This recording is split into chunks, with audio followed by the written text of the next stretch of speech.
Yo, yo, yo. What's good? What's good, everybody? Welcome back to another edition of Heart of the City, where we go through all New York City area sports. It's me, your boy, NYG22, aka Unpopular Opinion Sports, with my co-host, Mr. Coach Ed Gladney. And as we always do here, we want to check in with each other, make sure we all good, make sure everything gravy. So, how you doing tonight, Coach? What's good with you?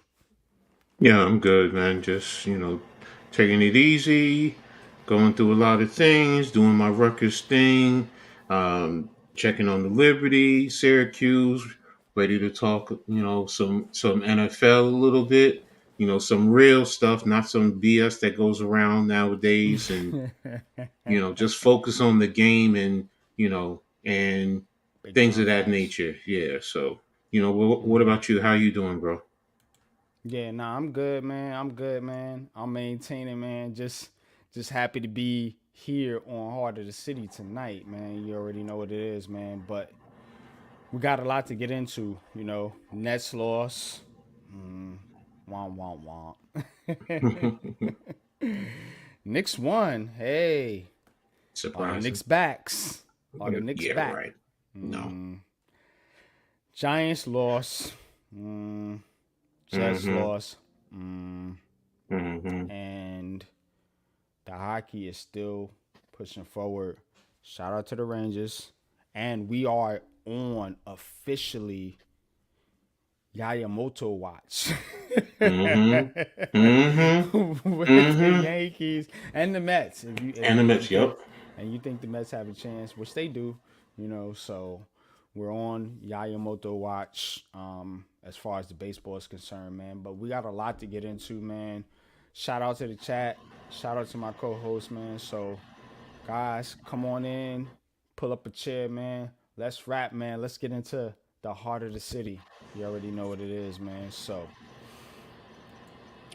let's let's do a little around the city here. Mm-hmm.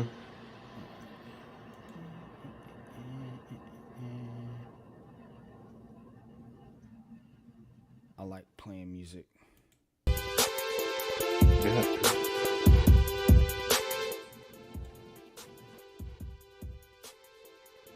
All right, there we go.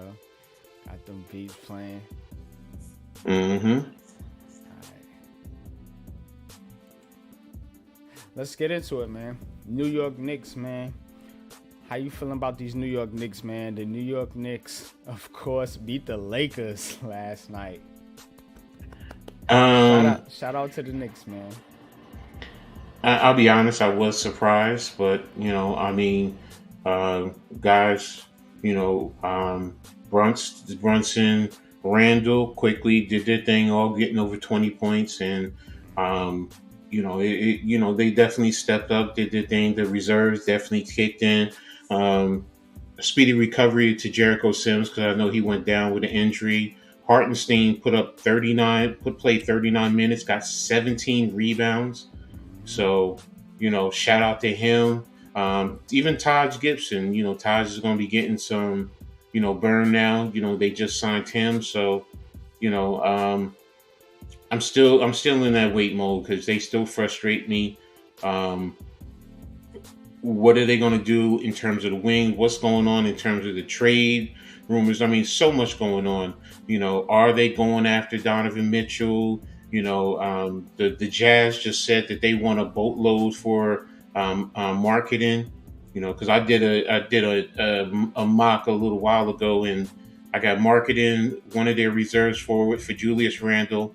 Oh, and I got one of their first round draft picks for Julius. So, but that was just the little app thing. But what are the Knicks going to do? So I mean, I'm still in the waiting mode, to see what's going to happen. So, Yeah, man. Shout out to the Knicks. The New York Knicks right now, I think they're I think they're fourth, 15-11. Are they fourth fourth in the NBA right now. in the East? Yeah, in the East, they're fifth. They're actually fifth in the Eastern Conference right now, man. So shout out to the Knicks. Obviously, I'm not a Knicks fan, but look, this heart of the city, so we want to give props to all the city teams right now. But the way I'm looking at it right now, the Knicks are kind of in the same boat as the Nets, and we're gonna switch it to the Nets real quick because they took the L to the Utah Jazz, and this team right now, look, they're the definition of what these youngsters call today as mid. Because they're not great, they're not trash. They're mid. You know, now if you want them to get over being mid, then we gotta make some changes. Whether it is going out and getting a marketing, whether it's going out and getting a what's my man's name from Golden State that they talking about trading? Is it bro? I don't know who. I mean, is it it's on the tip of my tongue. Andrew Wiggins? Wiggins from Golden State. Yep. So we got to understand that. Look, the Nets can make some moves. Whether they make the moves or not, I don't care. What I want to care about is how can Jacques Vaughn, the coach, develop the talent that's on his team right now. I have questions about that. I have questions about Jacques Vaughn, and I don't know if he's really that guy. So, Nets fans, yeah, we the best fans. Shout out to Big Fan Breezy, but we got to be the most sensible fans at the same time and not get carried away with this thing. You know what I'm saying? Understand that this is a rebuilding team. All right. New York Yankees in the heat of the moment right now. Going after Yamamoto. Yoshinobu Yamamoto, man. Bring him to New York. You know why? Because that's going to give you the ace that you need behind Garrett Cole. That's going to give you the pitching that you need to get it done in the playoffs. We got the hitters. We got Soto. We got Judge. We got Stanton. We got Rizzo. We got LeMahieu. We got Torres. Go give me some pitching. Yankee fans. Stop playing with me. I hear y'all out there. Shout out to Big Blue in the Bronx, Alex. Shout out to NYY News. Shout out to all them boys, man. But this NYG, bro, go give me some pitching. I don't care what it is. Get me a dominant pitcher on this pitching staff to go with Garrett Cole. It's not Carlos Rodon. Severino is out of there. Cortez is meh. Smits meh. Got a bunch of meh. So go get me Yamamoto. Apparently, he's going to make his decision before the Christmas break. Coach, what's your thoughts on that? I'm with you. You know, if you're going to get him, go get him. You know, if you're going to ante up, this is also going to tell me, are they going to stop with this little nickel and diamond, or are they going to really go all in? You know, because that's what New York Yankee fan base is about. You know, they're all in. They're not about the, you know, the nickel and diamond and all that stuff. And I get it. That's his money. I understand you don't tell nobody how to spend their money, but you know what? That's the standard that you guys have set for the longest while. So go get him. Go do what you got to do. You know, so yeah, if he's that player, you know, go get him. You know, and if not him, then okay, what about Montgomery? Go get Montgomery and bring him in. You know, he knows the city. He's had some success, so he just won the World Series, so he knows what it takes. But number one, yes, I'm with you. You know, Yamamoto is definitely that one that, you know what, right now everyone is jockeying for him.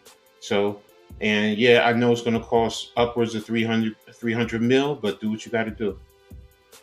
Yeah, we already got $300 million cats on the roster. You got Cole, you got Judge, Stanton.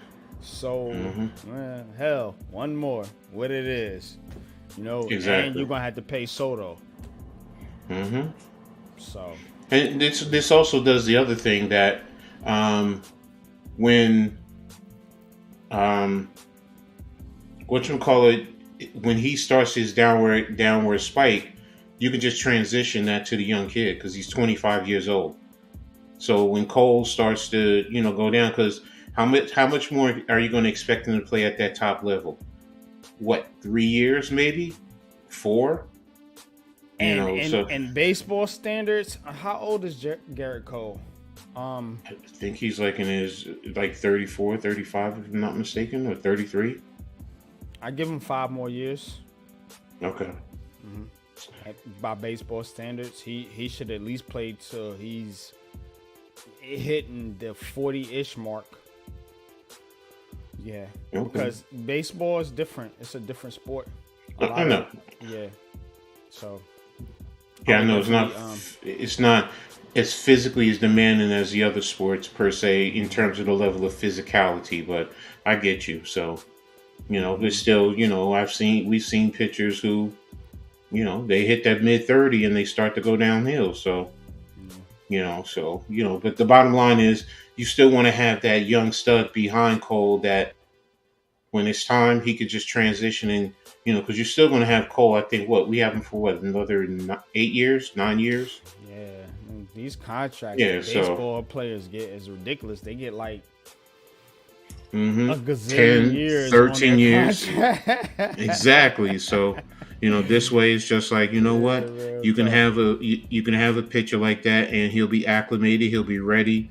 Hopefully you'll win a championship in the meantime. So but that's what I see there. That's what I'm hoping for. Yeah. No doubt, man. So, what's up, Lou? Lou, what's good with you, Brody? I don't know if I put the link in the Twitter chat. Yeah, you did. That's how I got it. Was it? Okay. All right. Was it? Wait a minute. Let me. Was it the Big Blue Crew? I gotta be careful which chat I put it in because, like I said, we get cats in here, and all due respect. No, you only sent it to me. Yeah, all right. I'm gonna put it in the Big Blue chat. But if Lou or Pat want to join the show, like I said, it's all good. You don't have to come on. But let's get into these Giants, man. Let's get into these New York Giants, man. The New York Giants, of course, took the L to the Saints. Yeah. Ugh. It sucks, man, because actually they got all the help or most of the help they needed to actually be in the 7th seed. Atlanta lost to Carolina. A lot of what they needed to get into that spot happened. The Giants weren't able to get it done, and I'm sorry, Giants fans. It's time to look towards the draft right now. It's really time to focus our attention on the draft. If you still think the Giants can make a miraculous playoff run, shout out to you. NYG22 is not one of those cats. I'm not subscribing to that. But if you think the Giants can make a playoff run, like I said, shout out to you.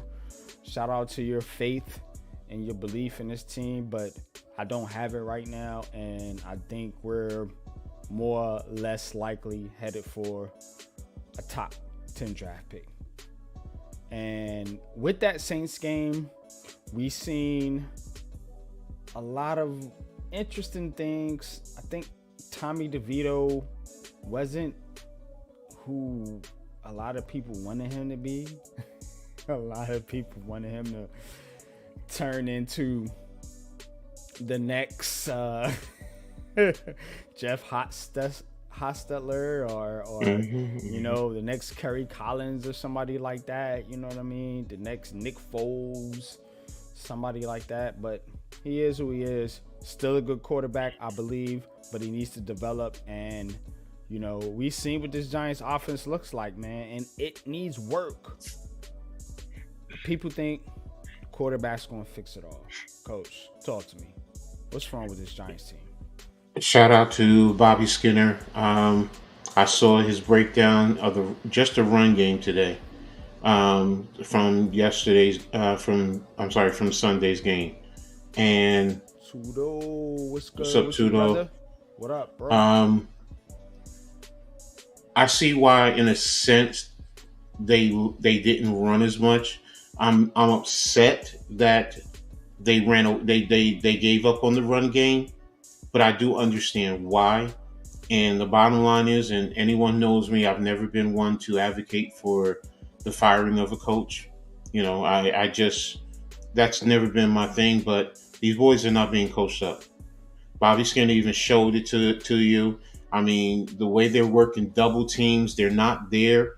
One of the first clips he showed is that Schmidt and Bredesen were working a double team to the second level, and it was on the nose guard, and they both let the nose guard go, and he tackled Saquon Barkley. And it's those are some of the most basic, fundamental stuff you learn in high school. And he showed footwork, some hand placements. And if you're a coach, if you're the offensive line coach, that's what you're supposed to be identifying. And you have four offensive linemen taking the right steps, and you have one who's not, and it makes it difficult. Pugh, he just got mauled. He got manhandled. God. So but again, he's a vet. And he tried, but you know, just a lot. Even Andrew Thomas had a bad play on a run. So bottom line is they're not getting coached, and that falls onto Bobby Johnson, and he has to go. I'm now on that bandwagon that he has to go, because and I understand Dable, that's his boy, but you know what? You're gonna sink us. You're gonna sink based on being there for your boy. Nah, the offensive line to me was the biggest factor of why we lost. I mean, don't get me wrong, the offense, everyone is culpable, the play calling, but it starts with the offensive line. Y'all know me. I always talk about the trenches, and that's where it starts with me. And if the offensive line is not able to do it, you can't do anything. Defense, I mean, we gave up 24 points. Yes, we have issues about, the zone scheme and all that, but they gave up 24 points. If the offense was just somewhat respectable, it could be a different game. A little bit. Just a little bit. A little bit. Wells, what's good with you, Wells, man? Shout out to my brother Wells, man. Shout out to my brother Tudo, man. For real, man. Coach Ed, in our opinions, if the teachers suck, nah, you don't know shit, incompetent, and the students never make it to the college and succeed, boss. That's facts. If Giants didn't have any competent coach to the last 12 years, the offensive line has been a problem. Bro, we used to have Pat Flaherty. Was Pat Flaherty not an offensive line coach here, coach? Yes, he was. Won 2 Super Bowls. And that's when we were fucking dominant. You know where Pat Flaherty is now? Tell him, coach. Down the street at Rutgers, coaching the offensive line at Rutgers. And he's doing a great job. Bring him home. Bring him home. I know Rutgers Nation don't want to hear that, but I get it. That's the pros. Yeah. But give him the bottom line is, Mr. Mara, if you care about this team, give him a bag and let's go. And that's what's frustrating with me from Sunday's game. More than anything, I know everyone else's defense and everything else, and DeVito, but it was offensive line for me. I'm not tripping on the defense. I know they didn't play their best game, but damn, they don't have to play like the 86 Bears every fucking week. Shit. You need your offense to step up once in a while. Fucking score some points, damn it. I'm sick of this. That's what it boils down to. You guys don't score no points, man. Speaking of not scoring points, man, how about these funky ass Jets, man? Excuse my language. Blanked by the Dolphins again. Whack Wilson He's not showing up, bro. Now, you want to talk about a team that needs a quarterback? It's the Jets. They need some pieces on the offensive line as well. Don't get it twisted. But they do need that quarterback. Because they got the weapons. They got the pieces. We don't have a Garrett Wilson. See what I'm saying? We don't got that dog. We need the weapons and the O-line. I think the Jets is just a couple O-line pieces away and a quarterback. Now, whether Aaron Rodgers comes back, he's not coming back this year. But whenever he comes back, if and when, then that's where the Jets going to have to make that decision to, look, we got Aaron Rodgers. Let's move forward. If you really want to get down and dirty, you move forward with Aaron Rodgers. That's not what Unpopular Opinion Sports is saying, but this is what the Jets fan base is saying. They're waiting on Aaron Rodgers. So if you're waiting on Aaron Rodgers, what do you need to do in the meantime? You better fix that damn offensive line. Coach, talk to me. What's wrong with the Jets? Well, I mean, I just saw that Rodgers said he's focused on next year and the year and beyond. So that right there concerns me in that regard. But yes, you're right. Right now, Zach Wilson, he ain't it. He's not an NFL quarterback. He's not. He's not. Not at all. The offensive line, we know we have a bad offensive line, but theirs is just theirs is an atrocity also. So, and especially when you have an elite defense like that, you would have expected the offense to be a lot better. Right. And for them to go down like the way they did against the Dolphins, I mean, that's telling me the defense is tired, man. Defense is tired because they can't do it week in and week out. You need your offense to give you something, and they don't have it. And, right now you're worried about, quote unquote, Zach Wilson being in concussion protocol. So that means your third and fourth string quarterbacks are going to be the ones possibly. Now it can be done. Cleveland has proven it, but hey, what's up, Raph? What's good, Rafael? Feliz Navidad en tu. Salud. That's it about the Jets. I don't want to waste too much of my time on that. Nah. I know the Jets is whatever. It's a bad topic, but Tudor says Coach Ed probably understand our language better. All the pro league teams probably start from deep top, bad decisions, lack of knowledge, high pride, all recipes for disaster, boss, and we say forget about it. Yeah, can't argue that, man. Tudor's right, man. Coaching is a big part of this thing. Even with the Jets. Now, they talking about Rob Saleh being gone. Coach, I talked about Rob Saleh. This old guy right here. Yeah. If Aaron Rodgers is coming back, they ain't going nowhere. Because you're not going to bring... fire Saleh? No. Because that means you're going to have to bring in a whole new system for Rodgers. What if they could get... a Jim Harbaugh? What if they could get Bill Belichick? Belichick is not coming to the Jets. We all know that he hates the Jets. Harbaugh would not come here because of Rodgers. That's the thing. You have a veteran quarterback. It's going to be too hard. He's set in his ways, man. They're invested. They're invested in Rodgers. They also have that money. I personally will be extremely surprised if they fire Saleh and what's his name, the OC. I'll be surprised because you have Rodgers. Yeah, can't hack it. You have Rodgers and they Aaron literally Rodgers dictating the franchise though. This is what I'm talking about. That's fans, Jets. Luka, if you out there, John, Buko, somebody fucking explain this shit to me. Why is Aaron Rodgers dictating the fucking franchise right now? I will say the one thing I will say is because they invested so much in him, which was you traded all these pieces, you invested all this money. So yeah, you're going to kiss his backside, which for me personally, yeah, I'm with you. I understand. If you're an NFL quarterback, you're supposed to be able to adjust because everything is just terminology and play calling and schemes a little bit, Yeah. but What's good, everything else Ghost is Dog? Appreciate you, brother. your dig route is the same, your corner route is the same, your smash route, your rub routes, all of that is all the same.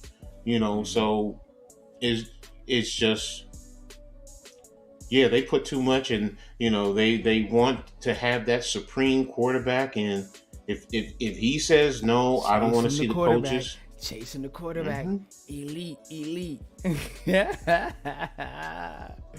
So I will say if Rodgers is back, I see them focus more on the offensive line. That's really what I They think, and should. probably They really should. getting a number 2 wide receiver, somewhere like that. Offensively, defensively, some minor tweaks. You don't you maybe want to get a running back late in the draft, but the biggest focus is going to be that offensive line and a number 2 wide receiver because you still have, even though he's not a number I 2. think they need another edge too. You think so? Say No, they just drafted the edge. You have Johnson. Jermaine Johnson. Yeah, you have Jermaine Johnson. But You have, Carl Lawson, is he that dude? but you also have the other kid that they drafted from Iowa State, the rookie. They just drafted one, McDonald. I think it's McDonald. They drafted him this year, first rounder. Oh yeah. Damn. Yeah, they got So. Yeah, that's why I'm like, if you want to say Right. maybe a linebacker, maybe if you want to say an interior. I mean, I don't know the roster inside and out, but I know they did draft the first rounder last year. So, but hey, again, that's enough of the Jets for me. Who was the Jets?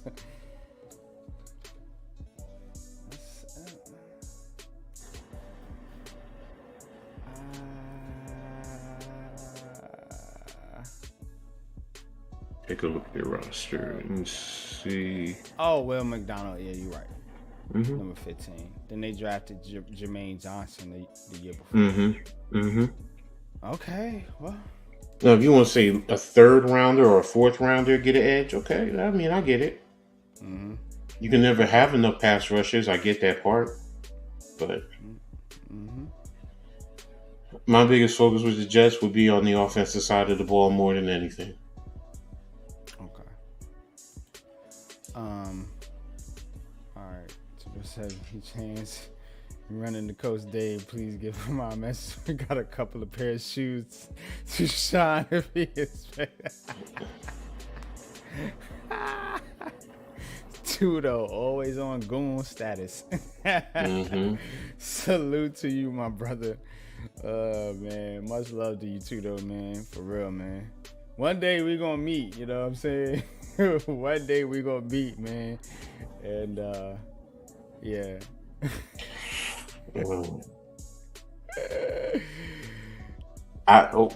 Tudo, I'm just gonna say, Tudo, I love you, brother, but just one thing I want to say to you, and I know you probably don't realize it. You never want to talk about a black man shining shoes. That's as far as I was raised growing up. That's a touchy subject, And I know you don't mean it like that, so. But just be careful, bro, because and to anyone else out there, if you don't understand, that's kind of the meaning. That's like saying to a black man, calling him a boy. Yeah, but Coach Dave do always invite that. No, I get it. Yeah, so I get it. I can't knock Tudo on so much because he don't really comment like that. It's just Coach Dave is the one that always come in with the racial situation. You know what I'm saying? So it's just a touchy subject. I'm gonna stick up for my man Tudo right there. Yeah. Fuck Coach Dave on that stupid shit, man. Look, I support Tudo. I do, man. No. Like, look, I support Tudo. Tudo supports everybody in this community. So you already know what it is, man. Coach Dave, he is a supporter of the channel, so I don't want to Yeah, diss him completely. You know what I'm saying? He no. has his opinion, and that's fair. Mhm. But he does invite that racial shit. I You get know what I it. mean? I And we I know understand when you we don't open the really deal with door. that. Yeah. It's just that unfortunately the perception when you're not when it's for honestly sometimes some folks get away with it than others at times. So and I don't want to see him because I know he means well. He's a good brother. So Absolutely. hmm. Nah, this my guy, man. Love Yeah. Tudo, man. For real, man. Shout out to you too, though, man. But all right, that's it for the Jets, man. And we're gonna push this thing forward. That's it for around the city, man. Appreciate all y'all for tapping in Mm-hmm. to See what's happening. around the city, man. But 9:39. 9:39. let's get into it, man. We're gonna do a little bit of a freestyle show, man. Which I want to talk about. There's no games playing in the NBA. Couple hockey games going on right now. I could throw the scores up if you like. Right now, the Rangers. Oh, that's a final 5-2. Let's go Rangers. Yo, Okay. Tudo, I know you. I know you're not racist. That's why I said that. I know. So Islanders 3-1. Devils lost 3-2. All right. but there's other people that you know what they'll see this, and that's the first thing they're gonna do. They're gonna attack you without really knowing you. So Absolutely. it Absolutely. just opens up a whole nother door, and Mm-hmm. we just Yeah, we gotta know that. We really know that too, man. Too yeah though. Don't you ain't got to explain yourself, bro. I already yeah know where you're no coming from. You know what I mean? We content creators. We got to be careful with the lingo and all that stuff. yeah So all that's that's all coaches talk about. You know what I'm saying? yeah. We know what it is. Don't apologize, bro. You know what I'm saying? You my brother, man. For real, for real. Look. I got white, black, Indian, all in my system. I've dated every Facts. type of woman that you can imagine. You Hey, know, y'all, like y'all want to know a Latino. secret? I don't identify as black, bro. I identify as American Indian because that's where my blood is. My blood is in the Cherokee and the Creek Nation. So, say what you want to say. You can play the race card and all that crap if you want to, but I'm an American Indian, bro. I'm indigenous to this land. That's how I identify. But See, see what I'm I'm saying? just, I'm just, I'm just a Black is a mutt. crown to me. I'm a What is mutt. black? That's where I look at it. I'm a mutt. So I've done my ancestry history and talked to my family. I know who in my family been lynched, all that stuff. I mean, Yeah. I go through. I know my history. So, my grandmother was half white. So come on, man. I mean, mothers from the islands. Come on, man. They Yeah, did them all. I yeah, mean, yeah. Tudo just taking up for us as far as Coach Dave, man, cause he been doing some weird stuff. He calling out astrology signs and yeah, it's been weird. mm-hmm. Like cats can't take the Ghost. truth when I come on these platforms and I talk the way I talk. It's Ghost. I love Ghost. I love Ghost. Yes. Yes. Yeah. See, that's what I'm talking about, man. Look, love is love. Love is love. It's just, as Lewis say, Lewis tell you, yeah, sprinkle a little sham, sham. exactly. Hmm. Oh man, but where y'all want to go, man? Y'all want to talk Giants? Y'all want to talk Yankees? Y'all want to talk Knicks? What's up, man? Talk to me in the chat, man. Where Let's you at, focus on. Coach? Let's focus on the Yankees, man. Let's stay there, man. Let's talk some Yankees, man. Cause yeah, I'm really I really want them to sign Yayamoto. Like Yeah. it's like Yayamoto a bust right now. You know what I'm saying? I've been talking about it. Alex been talking about it. You know what I'm saying? Shout out to NYY News. We've been talking about it over there. And Lou, I'm sure Lou, you're a Yankees fan or Mets fan? I forget. Both. I'm from the Bronx, so I'm naturally a Mets fan. I'm a Yankees fan, but my mom was a Yeah, I was gonna diehard Mets say. fan, so I pull for the Mets as well. But yeah, we trying to get this picture. Yayamoto Yashinobi. So that's what we talking about right Shinobi. now, You must man. shit on Nintendo. Look, But the bottom line is yeah. right now. I'm going to be brutally honest. It's about 28 for me. Wait, wait a minute. Wait, wait a minute. I just wanted to say, fuck Coach Dave. Tudo was right. I'm sorry. But I feel you though. I No, feel you though. Because if yeah, somebody yeah. says some shit about signing shoes to me, I'm busting motherfucking head. Yeah, that's what. That's all I was talking Hey, about. hey, hey, I, hey, hey, no, guys! you, I broadcast this on a lot of networks, and Oh, sorry. we talk to a lot of different people. You know what I mean? So I try to I am keep it clean. implementing this whistle from now on every time Coach Dave says some dumb shit in the chat. And you're more than welcome to do that, man. And I love you and I appreciate you for that, my brother. You know what I'm saying? Shout out to G Nation Inside Sports. If you don't know, if you ain't subscribed to Legends to the Face, I don't know what you're doing with your life. I really Right, don't. Cause that right. is fire. That is fire on Saturday nights, bro. Home of the Yeah. Roadhead skit. Go check out G Nation Inside Sports, man. My that's brother, 15 Big minutes. Bro Lou, as 15 I like minutes. to call 15 him, minutes. man. Okay. That's my G, man. But It's my let's talk a little boy bit right here. Yankees Both here, ladies, man. gentlemen. Then we gonna get into the Giants. So hang tight, Lou. We're gonna get into the Giants here in a minute, man. But Oh, Coach, this is going to 11. would Okay. you pay Yayamoto $300 million? In a Contract. heartbeat. In a Shit. heartbeat. In a heartbeat. Look, you already got it on there, but look, I'm in the wrong line of work. Nigga, I'm about to start playing baseball. What the fuck? bottom line is, it's about Damn. getting 20. It's about getting number 28. That's all it is. It's Yeah. about getting number 28, and you got to do what you got to do. You know, Daddy Steinbrenner set the precedent. Baby Steinbrenner. Yo, come out, get your finger out your rectum and ante up, bro. Because what you don't realize is that's gonna make you even more money. And you know what? You get Facts. the Japanese market. You know what the Japanese Mm. market is gonna do. You come on, man. Come on. You talking about the tax penalties and all this and that. If you don't want to, if you gotta pay to Breeze, what up, play. Breezy? What's up, What's Breezy? What's up, good? Shout Miz? out to my brother Breeze. Look, you gotta pay to play, bro. That's just the bottom line, man. You know, I mean, dudes want to go after certain females. What did they say? Look, you gotta pay. You gotta wine me, dine me. Yo, Yankees fans. No, I mean Yankees fans. You gotta wine us and dine us and make the and pay, man.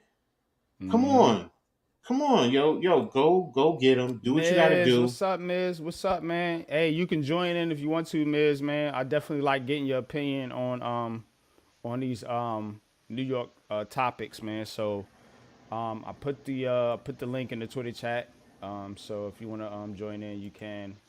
Feel free, my brother. Look, and this about Cohen has more money. BS. Come on, man. He's gonna pay $1 more. Nah, come on, man.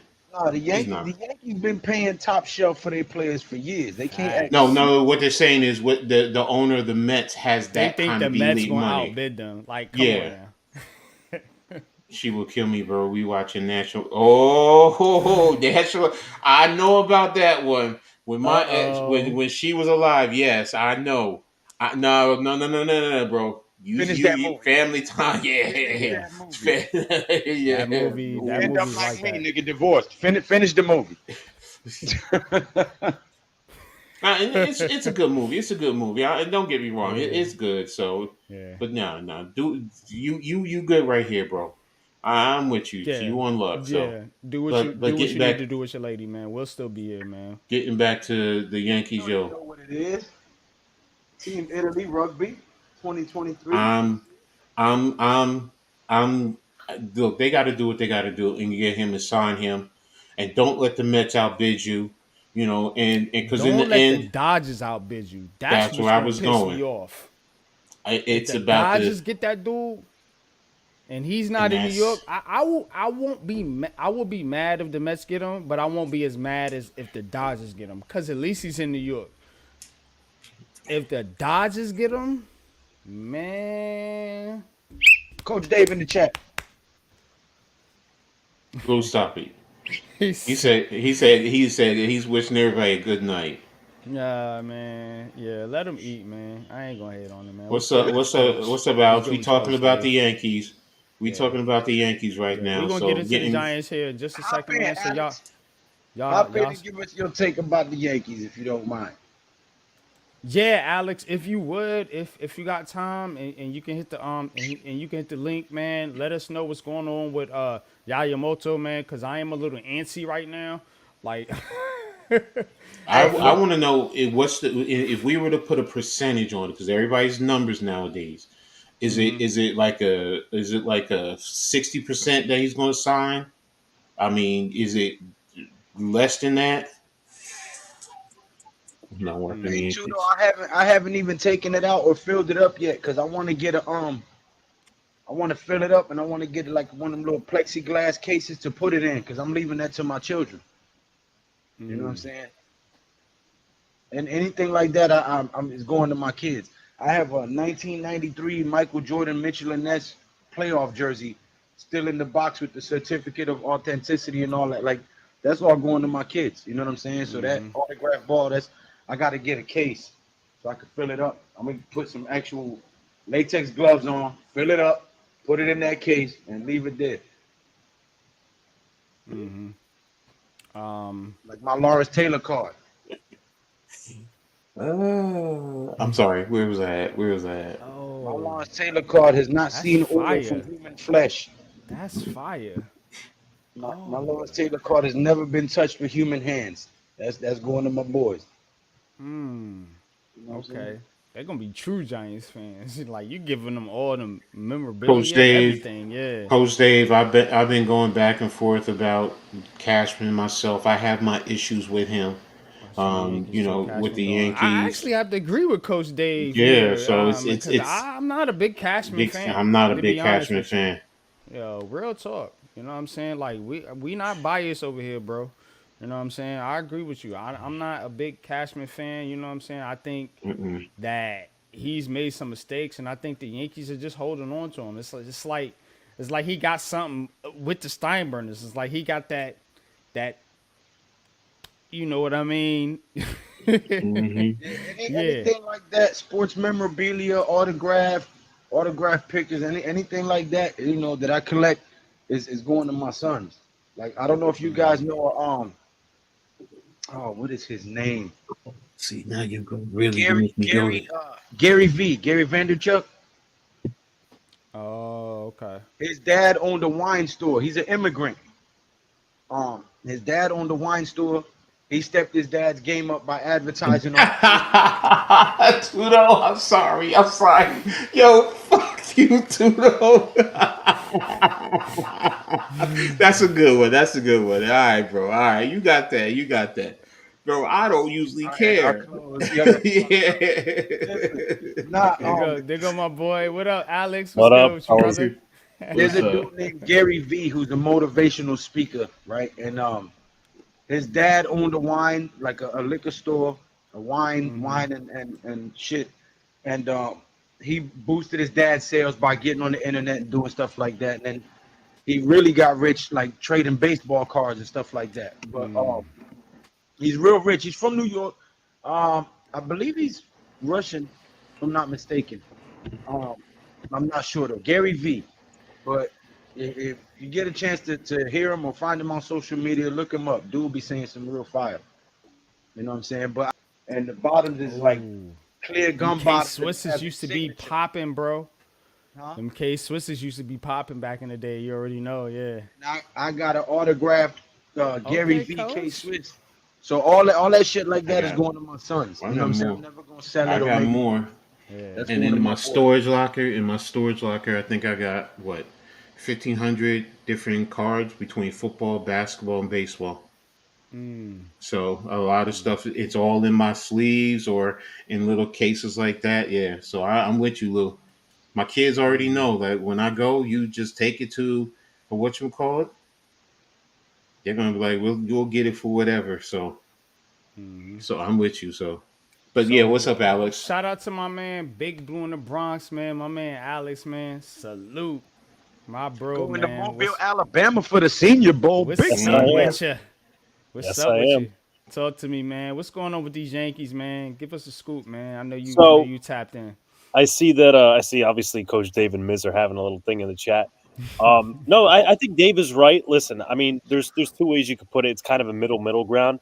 You definitely can criticize Cashman for not being aggressive the last few years. Mm-hmm. But and I've been one of Cashman's biggest critiquers, right? Me too. I have a shirt still on my shop that says "Fire Cashman, Fire Boone," but I Here have it to give him is. credit in every way possible that he, whether it was When did, Hal when behind did, him when did or you Cash, get married?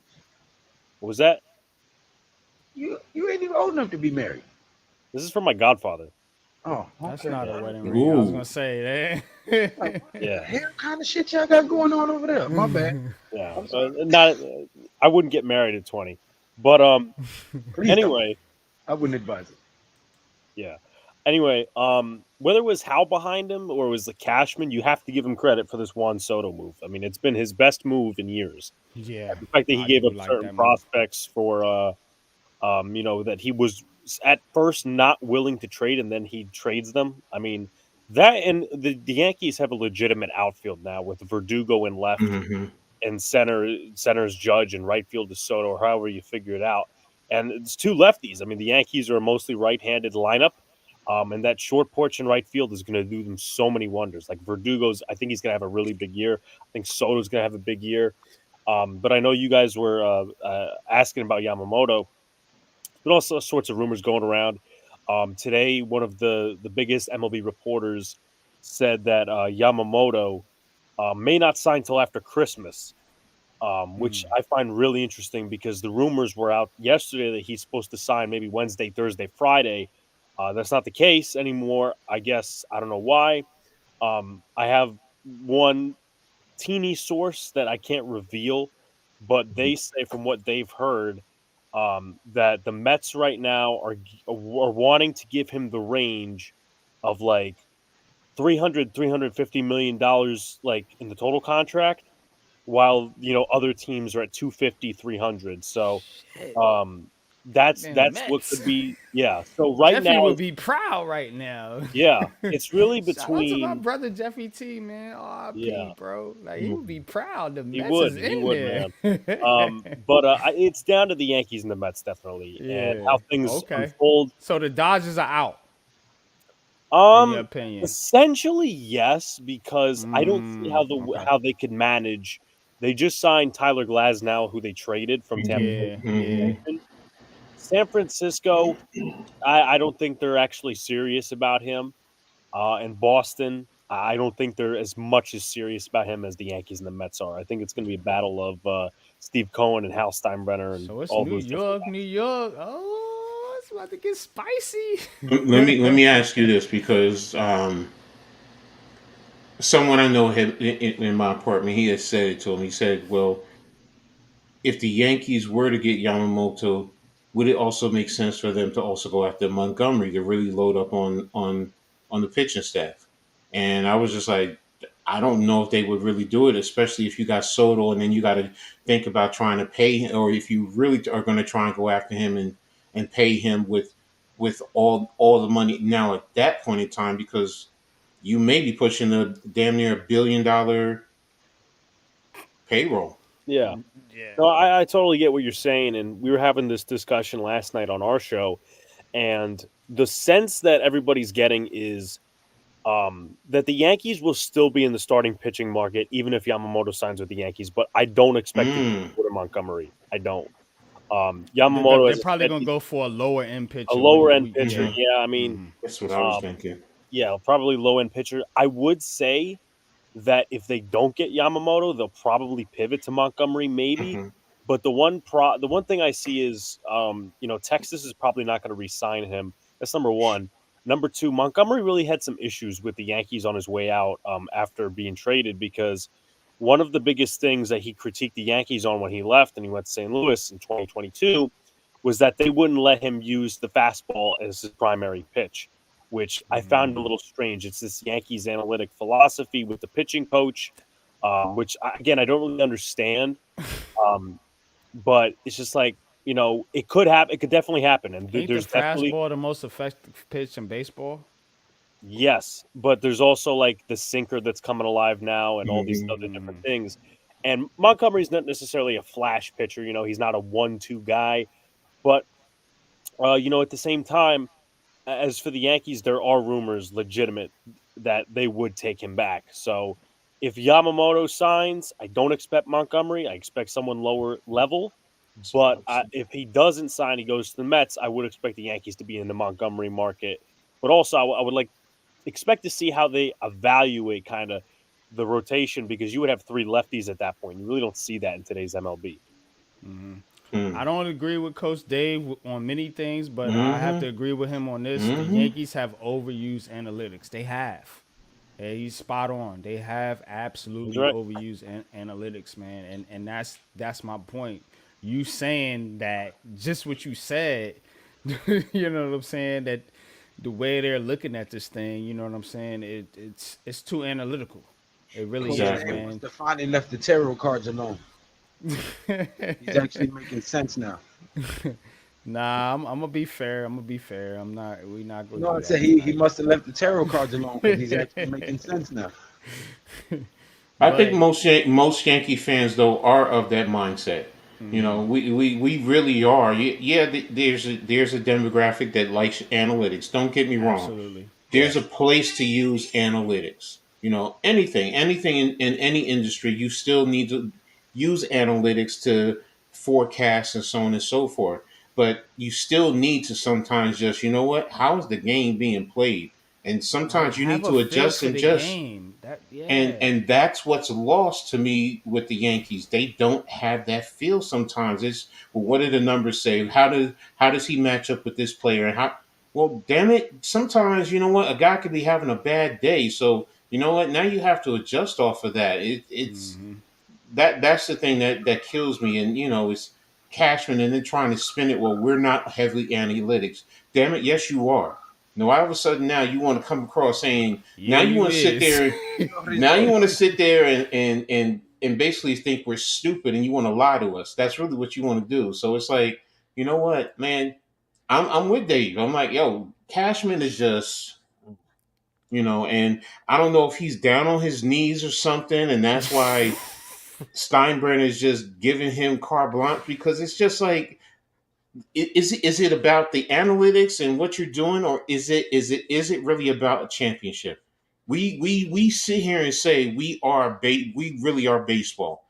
We want number 28, and we haven't won that one since 2009. Well, damn I it! gotta run for a second, guys. All I'm right, on. bro. No Back. problem, Lou. All Be right, safe, Lou. Lou. But that's me. I just Cashman. I'm with Dave. He's ruined it for me the last few years, man.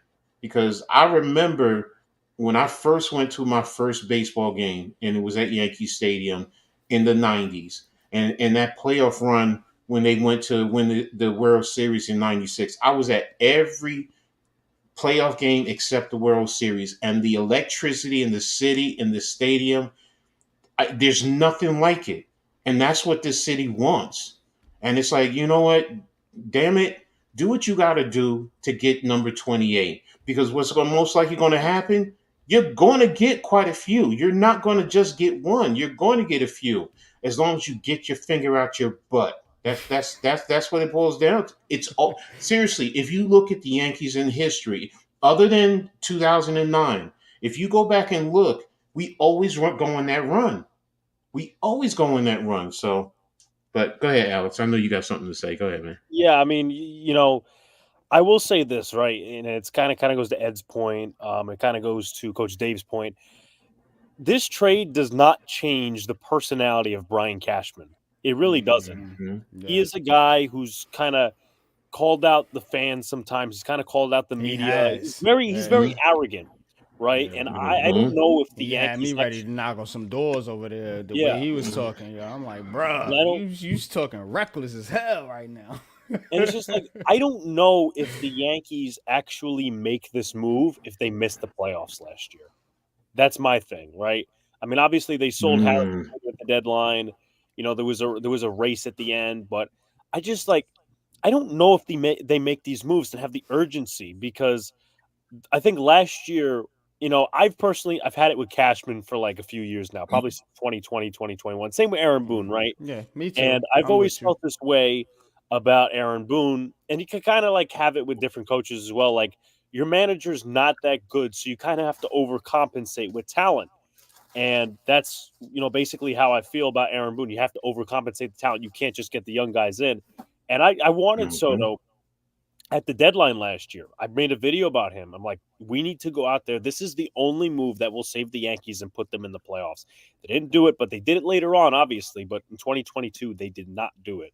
But it's 2023, my bad on that one. But it doesn't change the perspective. Again, there's going to be a lot of things in play. As far as analytics go, the head of analytics for the Yankees, he's such a snot nosed guy, Mike Fishman. I mean, Mike he's another, Fishman. yeah, he's He another sounds arrogant. like a snot nosed Yeah, guy. Mike yeah. Fishman. It's just like, I mean, again, you guys have hit the nail on the head in terms of feel for the game. Something, and I know we were talking about Yamamoto, talking about all these different things. This is a big X's. I can't say X's and O's point because it's more of a football thing.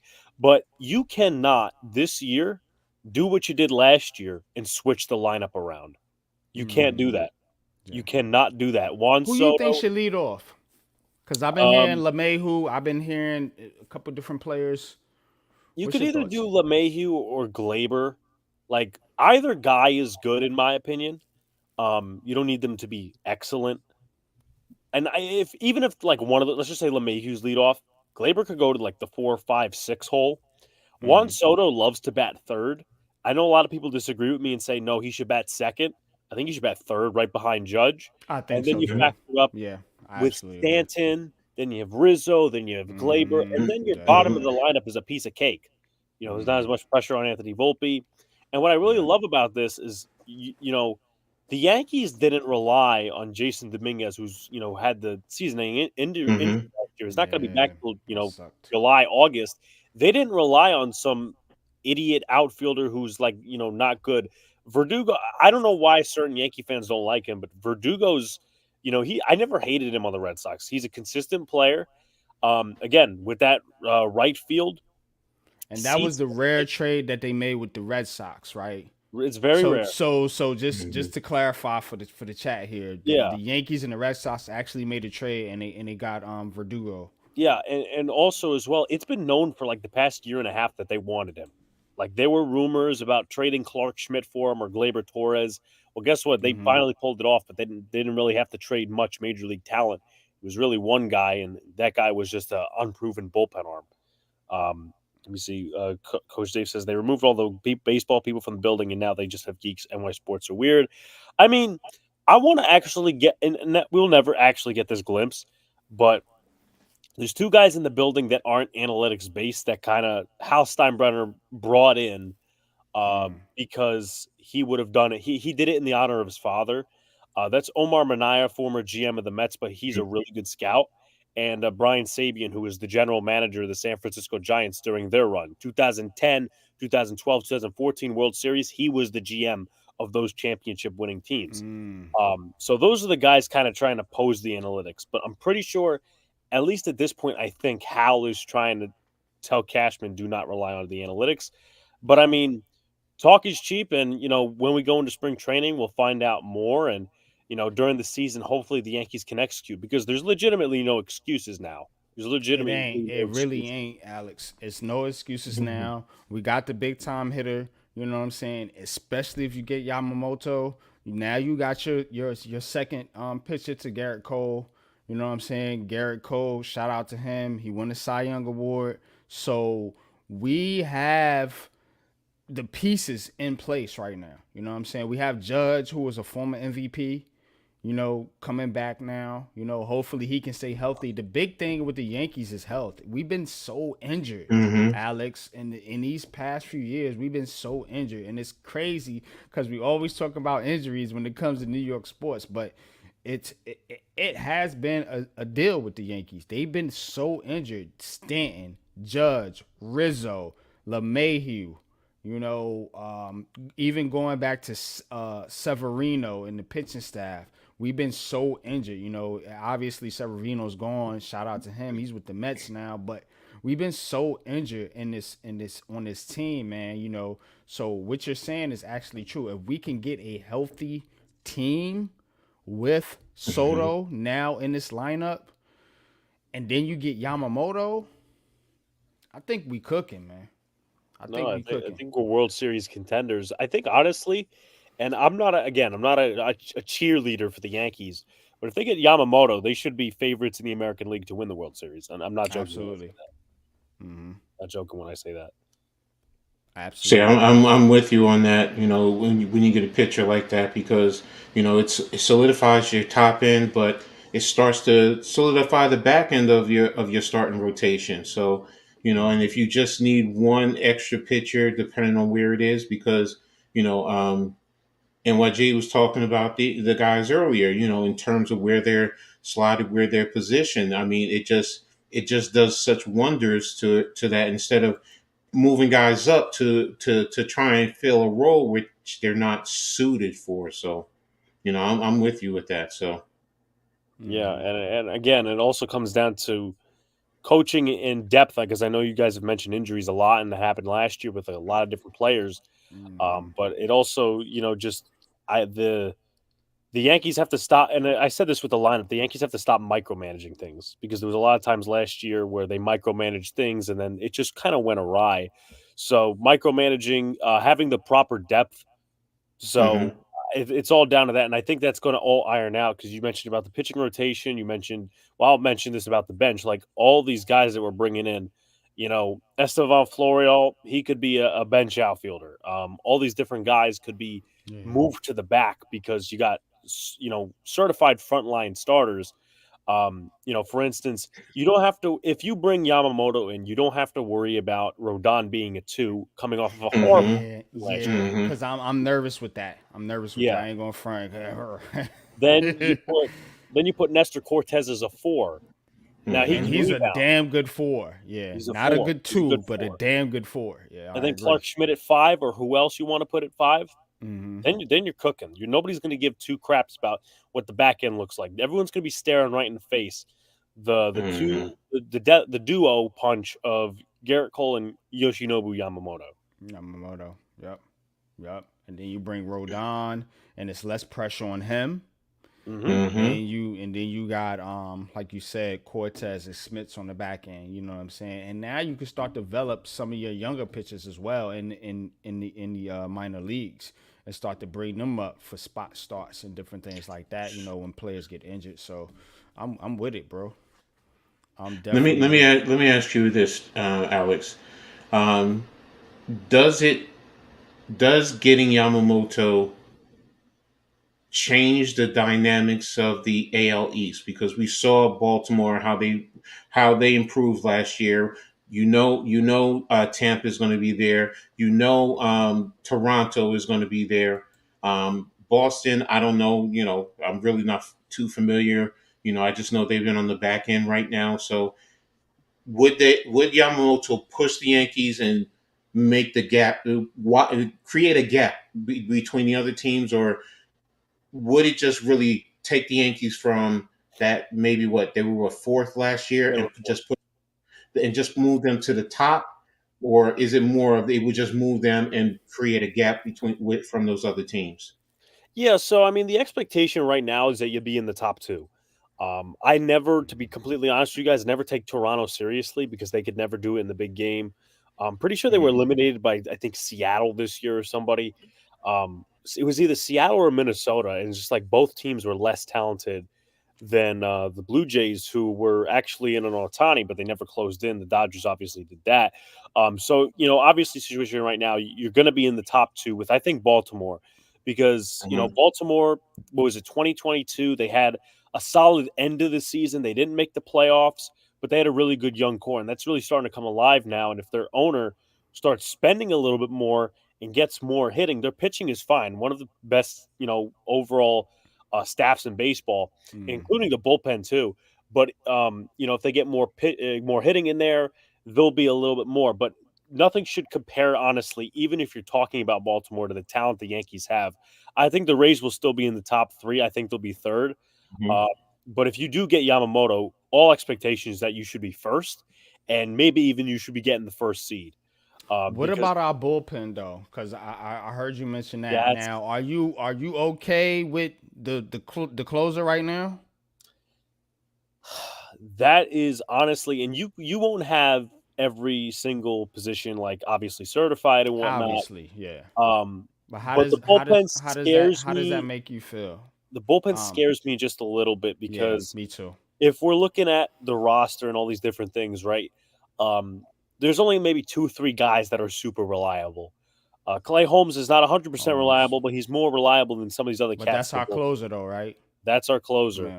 I would like them to re-sign Wandy Peralta because he was pretty good last year. Now he doesn't have Mm, Mhm. closer stuff, okay. but I think he adds to that bullpen dynamic as a seventh inning, eighth inning guy. Tommy Kahnle was pretty good last year. Yeah. That's a guy you can Canley's all start. right. Yeah, Kane. I like Canley. He had like a streak of this many games not giving up a single run. Mm, Um, then you have Jonathan Loizaga, who the only thing is health. When he's on the field, he's pitching very well. yeah. And to be honest with you guys, that's about it because there's a couple of question marks. Victor Gonzalez, they traded for him from the LA Dodgers um, for the purpose of just getting another back end bullpen piece. He's got all right stats, they're not great. Ron Marinaccio wasn't that good last year, which was really disappointing. Mm, Nick Ramirez and Matt Crook, they're yeah. not my favorite lefties in the Do we world. have anybody in the minors that could step up? I would probably say you're close. There's a couple of guys.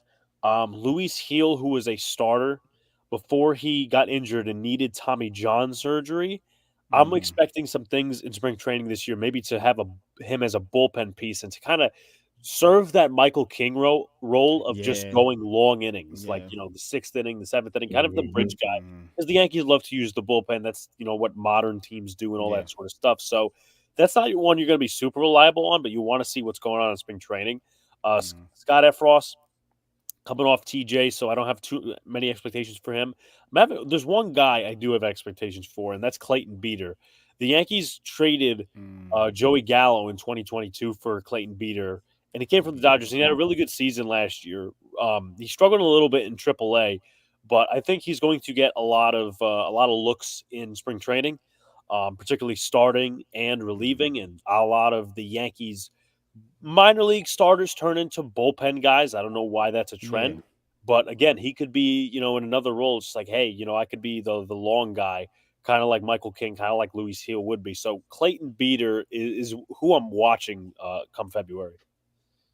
Mm. Good stuff. Good stuff, Alex. I'm Mhm. gonna get to a couple comments here. Um, Leaf, what's good? What's good, Leef? What's good, Leaf? Nah, we didn't we didn't do the Nets conversation. It is on tap. I do want to get to the Nets. I do want to get to the Knicks. But I got my man, my bro, Mr. Alex, Big Blue in the Bronx. If you're not already subscribed to Big Blue in the Bronx, this guy right here, Mr. Alex, Big Blue in the Bronx. Yes, he is that dude for all your Knicks, all your Yankees, all your Giants stuff. You know what I'm saying? He is the inside reporter for the Big Blue crew, man. Shout out to my bro Alex, man. Much love to you, bro, man. This good conversation. I can go on with this Yankee conversation, man. You know what I'm saying? Cause you know me, Alex. I'll be on your chat. I love talking about the Yankees, man. But for the purpose of the show, we're gonna keep it moving here. I And just got let's get one thing into. to say. I just Go got ahead, one thing to Coach. say. Ja Morant. That's all I'm going to say. Game winner. Game winner. First game back. Game winner. All right, that's all I'm going to say. Go ahead. Let's go. All right. Leaf Diggy, man. Leaf Diggy, man. Shout out to Leaf, man. We're gonna get into a little basketball conversation, man, because I do want to talk some basketball. Alex, you're more than welcome to stay on and talk basketball with us. I know you're into basketball as well. Now, the Knicks, coach. The Knicks. What you feeling about these Mm-hmm. Knicks now? They beat the Lakers Mm-hmm. now. They beat the I Lakers now. know, I Yeah. know, I You know, I know, know, I shout out know. to Taj. You know, Taj, our resident Laker fan. You know what I'm saying? Shout out to Taj. Lakers are actually my number two team. Y'all know that because I grew up a Lakers fan But before I they went transitioned. on beat them Lakers now. So I just got one thing to say. Come on, Lakers, man. A banner? Really? A banner? yeah, yeah, that's weak. I mean, I get it. I understand the point. You know, you're trying to say your championships, whatever, and you're always competing with Boston. Realistically, Yeah. I get it. But you know what, bro? Mm-mm, mm-mm. Mm-hmm. Nah, nah, nah. But getting back to the Knicks, all right. Like I said in the intro, man. I mean, shout out to Julius. He did his thing. Brunson is always Brunson. Quick did his thing. To the guys who stepped in, to Hartenstein playing, 30 whatever minutes and getting 17 rebounds, stepping in Mm-hmm. for Mitchell. Speedy recovery to Jericho Sims, bro. You know I love you. I got nothing but love for him. Sims is hurt too Yeah, he now. twisted his ankle. That's Oh. why what you call played so much. And then Gonna I be think So Todd. Hartenstein that's and Taj Gibson. Yeah, yeah, yeah, that's two big men that's hurt right now for yeah, y'all. That's big exactly. time. So I mean, like I told you in the intro, though, it's the Knicks got to do. I mean, I'm never one to really say, oh, I want a superstar per se, but Mm-hmm. it's now to a point. If you want to compete for championships, you got it. You have to do it because a superstar. Because Melo even said it. He said if he was on this team in his prime, we win a championship. And you know what? He's right. He's right. If you had a Carmelo Anthony on this team when he first came to the Knicks with the talent that's here right now, yeah, Yeah, him and Brunson would be something different, but no, yeah, I I can't get say it. that he's gonna get along with Julius Randle. I don't think that shit gonna work. He's the one. He's the one that said it. Melo said it. Yeah, he No, said it so because players say shit uh, because they ain't playing the game no more. But see now you if he was also on the said the court other with thing. Julius Randle, I ain't. And that's the thing with Julius too, because you're right. You'll get some days when he's going like this, and you're like, yes, yes, yes. But then you got days where he's just like, man, what the are you doing? And it's like and I'm not seeing as much of him running down the court complaining with the officials like he was last year, but. Mm-hmm. The Knicks definitely have to do something. They need a closer. That's really what it boils down to. I Now, thought that do was you have to? Brunson though. Mm, a consistent closer? No, Brunson is not So consistent with where it. does Brunson fit in all this? He would be my number two, to be honest with you. It would battle between him and Julius, to be honest. Whoever that number one is, I mean, it's see again. It's who are you bringing in though? That's the thing. So because if you were to get Donovan Mitchell, then does it really matter who's number two? Does it really matter? And then with Kinda, yeah. mm, Because but you got to think Lee, you got to think about it like this. Look, if you got Donovan Mitchell and you got Jalen Brunson, you got two pretty all good dominant guards, I know. dominant guards. Now you need something to in the post, something you can run pick and roll off.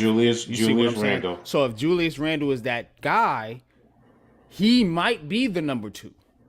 Cause you're running so much pick and roll, depending on what you're off, depending on what Thibodeau's doing. You know And what I'm saying? that's the other issue. That becomes the other issue, though. It's with Thibodeau and his system, because Alex, you see it. They come down, they give it to the bigs, they run that little damn weed thing, and it's like everyone knows what the fuck you're gonna do. Sometimes you gotta mix it up. I mean, we NYG. I talked to you early in the year about it. I mean, it Mm-hmm. should be Lob City sometimes I agree. Yeah. what you call it Mitchell Robinson sometimes, Mm-hmm. but they Tibbs doesn't do that, and whenever I have the opportunity to see them, it's just like I'm looking at it, and then eventually come late, it just comes a 1-on-1 to close out the game. Either it's Brunson, and if Julius Randle is hot, he runs it with Julius Randle. Because I've always said when Grimes was on, it just seemed like Julius wasn't in there. But for some reason, he's lost it. They haven't progressed him. I've done enough talking. You know what? Go ahead, Alex. Give me your take, bro. Well, I'll give you a little bit, and then I'm going to spice it up with something. All right. I'm not uh, completely. I would say out of the three sports that we do cover, I would say basketball is my third most knowledgeable. Just the things I see with Tibbs and what I've seen the last few years in his coaching is offensively the lack of floor spacing and the ISO ball. That's one of the things I always get pissed off at. And I know we were talking offense. By the way, Coach has a good point about Mitchell Robinson because he doesn't really have any offensive game and he can't hit free Mm-mm. throws. So the what he was talking about before would actually be a good contributor to the offense. But defensively, and then I'll spice it up. You'll see how I'll spice it up. Is I hate the switch maneuvers when everybody's covering two guys and then someone's open for a friggin' three. It just seems like nobody. It's just like it's frustrating to watch. But better yet, while I finish the rest of my ribs, I'll give it to the Knicks expert. What's up, everybody?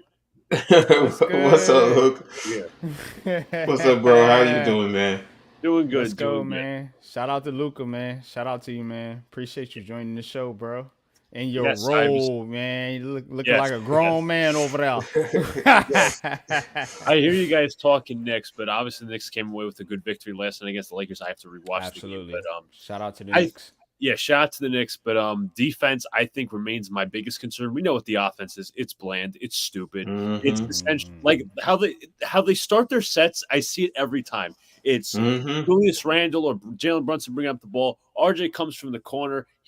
Brunson hands off the ball to Barrett. Barrett hands the ball to Randle coming over, and there's just a one-on-one where Mitch sets a ghost screen and Randle drives the basket or takes a one-on-one matchup. It's basic. It's like I see more ball movement sometimes in a pickup game, which is ridiculous. But defensively, I was like watching the film from the Knicks Clippers game, the Knicks Jazz game. They cannot defend the three like anything. Marketing was going off. Colin Sexton was going off. THT was going off. It's not even just the 3-point defense I'm concerned with the Knicks. It's the point of attack defense. Like Grimes, I think has regressed a bit on defense this year. Mm-hmm. Andy DiVincenzo, I think, is very overrated as a defender. He picks up all the deflections, but overall, he is getting blown by defensively. Same thing with Josh Hart. Josh Hart obviously is another deflections guy. Obviously, deflections are a more popular stat with defense in the NBA. So, Hart does a little bit of everything, but so there are times where he's out of position. RJ Barrett, there are times where he's out of position. Because I remember watching this transition drive from the Jazz, and I don't remember who was bringing up the court. It might have been Chris Dunn or Agbaji. Agbaji was bringing up. He passed it to Dunn. Hendricks was wide open in the corner. He catches it. The slightest up fake, I tell you, the slightest up fake, RJ is just jumping up in the air, loses position. Hendricks walks right to the basket for a dunk. And the Knicks also defensively are just so undisciplined, and the fundamentals are just not there. Yeah. I think that is the deal, the discipline with this team now. But that's on the coach. Oh yeah, That's it is. Tibbs. Now, yeah, we got to talk about that because he has been here for a while in New Right. York, and the Knicks have been, in playoff contention, but they haven't really taken that next step. Mhm. They haven't really made that move to where you say, okay, this team is going, take the next step forward. And it's like they're waiting. But what are they waiting for? Are they waiting Right. to make a change at coaching? What are they waiting for to make that move to where, because I feel like this team is priming. Like they're priming. That like they got some pieces. They have, Brunson. They got Randall. They have Barrett. They have Quickly. Like they got pieces. What are they waiting for? What's gonna take them to the next step? And it seems to me like they're a little reluctant to make that move based on the fact they not sure about Mr. Thibodeau. True, he is in the fourth year of his fifth-year contract. I think this year is like the ultimate year, which decides whether he's getting extended or not, in my opinion. But you know what? A good friend of mine, his name is Alex. He's Knicks Central on Twitter. He said this about the front office. He said that Leon Rose right now is safe. When he gets a star player, that's when the clock starts ticking on Yeah, his yeah. tenure. That's kind of So like right when you get now, the he's quarterback safe. in football. Am I Right. right or wrong? Yeah. Right, you're absolutely That's when right. your clock start going. He's safe right now. He's treading water.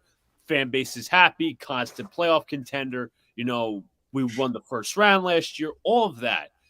The clock is not going to start until he trades for a star. And then that right now, that's not a plan. That's a hypothetical. We don't know if Donovan Mitchell is available. We don't know if Joel Embiid is available. We don't know if Markkanen's available. What would he do?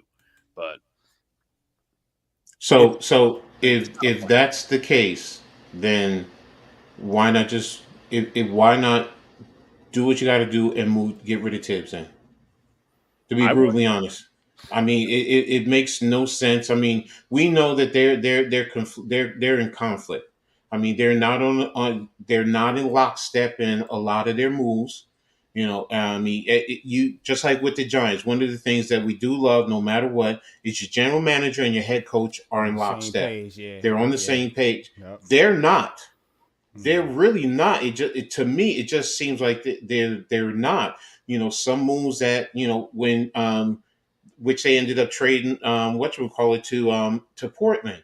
When he traded Reddish. for Reddish when they traded for him from Atlanta.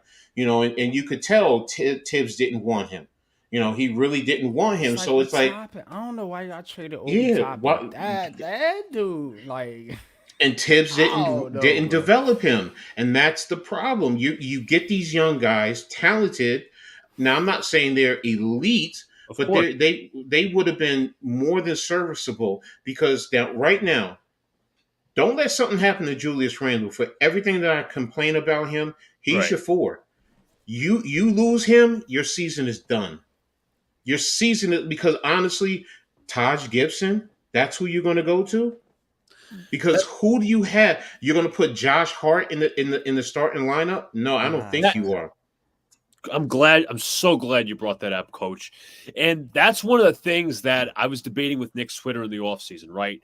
Obi Toppin was traded. Okay, I wasn't a fan of Mm-hmm. the trade, getting 2 second-round picks in like 5 years in the future, whatever. I didn't like that. But you know what? I said, please, for God's sake, sign a backup four who has size, who can play defense, and who could shoot the three ball. I said Grant Williams. I said Torrey Craig. I said Jay Crowder, maybe trade for Bojan Bogdanovic from the Pistons. But you know what? The Knicks did not do any of that. They said, you know what? We're going to have Josh Hart as a small ball four. Well, how about this? Watch Josh Hart against guys like Jason Tatum. Tatum will cook him. Mm-hmm. Oh my And Mm-hmm. God, you ain't lying. the defense I got in the defense I got, and I still get, is whose backup four are you truly afraid of, which I think is a cop out. And another cop out I get is, where are the minutes coming from? Because we know Tibbs has his set rotations, which annoys me. Mm-hmm. I really don't know a coach ever, right, who has set rotations for the entire game. Like it's like he wrote them down on a piece of paper and says, you know what, I got to stick with it the rest of the game because I wrote that down. Not so much, okay, well, this is happening. I didn't think it would happen. I got to make changes. No, he's like, okay, this is happening. I'd expect it to happen, but you know what? We're going to stick with the lineup and see what goes. That he's stubborn. Exactly. And the funny thing is, shout out to my adopted grandson who's a Chicago Bulls fan. And he said, "Granddad, you're going to see the misery I used to go through and what he did to destroy Derek."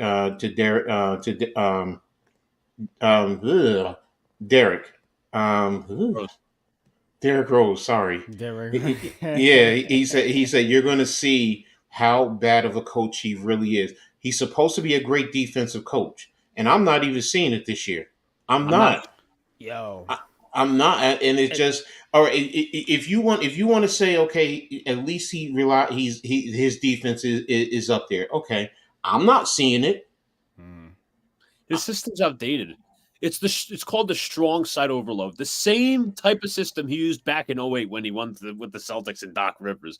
But the idea is obviously clog the strong side with the ball, obviously the side with the ball with three defenders. Does that defend against corner threes? It does not. Does it Mm-mm. defend against off-ball cuts? It does not. And those are the two main problems. And Tibbs, obviously, and everybody and most people know this, your team, whenever coached by Tom Thibodeau, has a ceiling because he will not adapt and he will not make adjustments.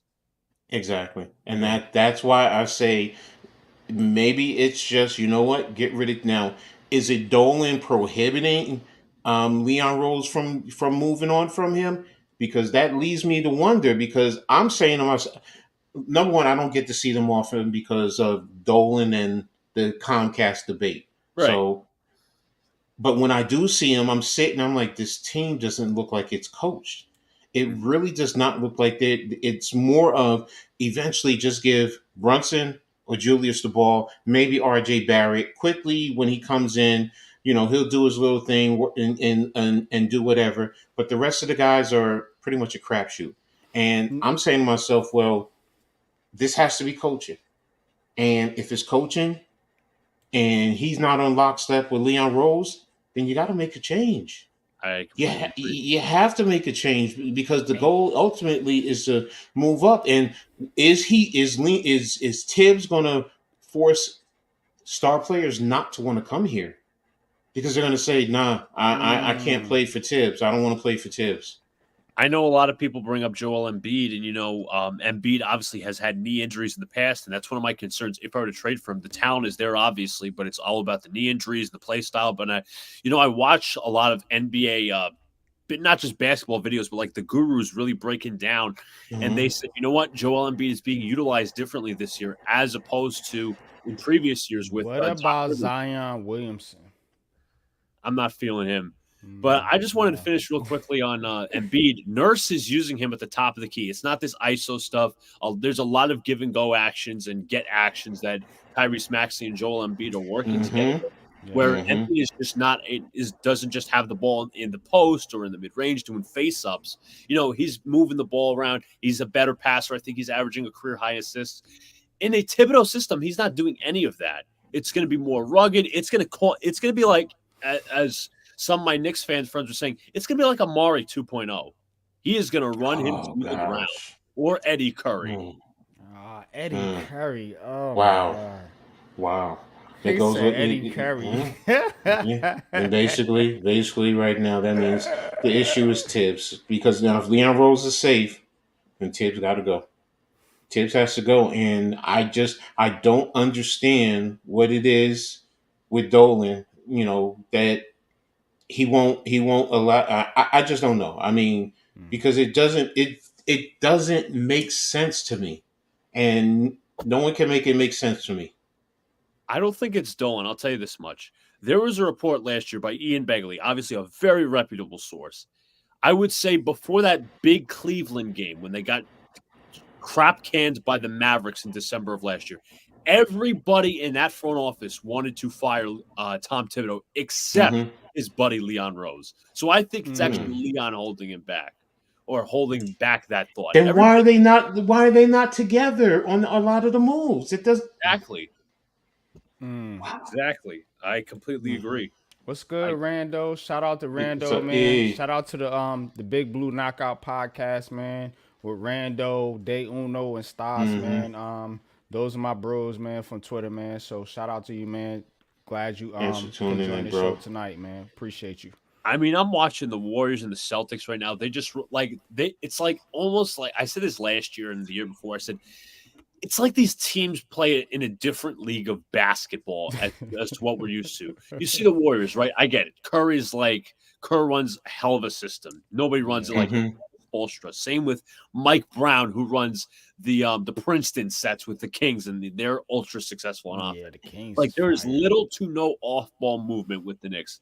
It's all ISO ball. It's so easy to That's the figure out. thing. And I hate that The Knicks ISO got ball out crap. coached last year in the second round by Eric Spolstra. They got out coached a few days ago by what's his name, Tyronn Lue. They got out coached by Will Hardy. Will Hardy, who barely probably people know who he is, but still, Yeah, it's I the don't know point who he is. remains. I don't know who he is. But hmm big game coming up Wednesday night, man. Knicks Nets. and Nets. So it's got at the Barclay, right? Yes. yes. Okay. You So see, I at got the least I get to Barclays. You be. see, I got the Barclays up there. It's I do everything with a purpose. You know that, Coach. No, So it's not that. What I'm saying is now because I get yes, so I can at least see the game. Oh yeah, Oh good. yeah, oh yeah, oh yeah, oh yeah. But real quick, man, just gonna get you guys predictions and how you think this game's gonna turn out, and then we're gonna move on to the football. Um, what you feeling, man? I'm gonna go last, Coach. I'm gonna start with Coach, then we'll go to Luca, and if Lou's there, we'll go to It's Lou. as much as I think the Knicks will win. I mean, because I think we do have the players that you guys with certain players that you because who can actually match up with Brunson and Randall?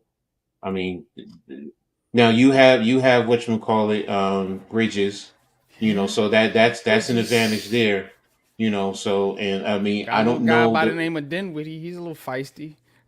yeah, but you always complain about Dinwiddie too, I do, so I do. you, Yeah, you know, so he's my Julius Randle. I do, I do, I yeah, do, I so do bitch about him a lot. Pause. it's it's I just I think it's an advantage to the Knicks. Now, the question is because it's Jericho Sims. Is Sims gonna is he gonna be out for a while? So now that means you're stuck with Hartenstein Mhm. and Taj Gibson, and that's why I'm just like so hesitant right now because it's not like y'all have elite low post scoring. Yeah.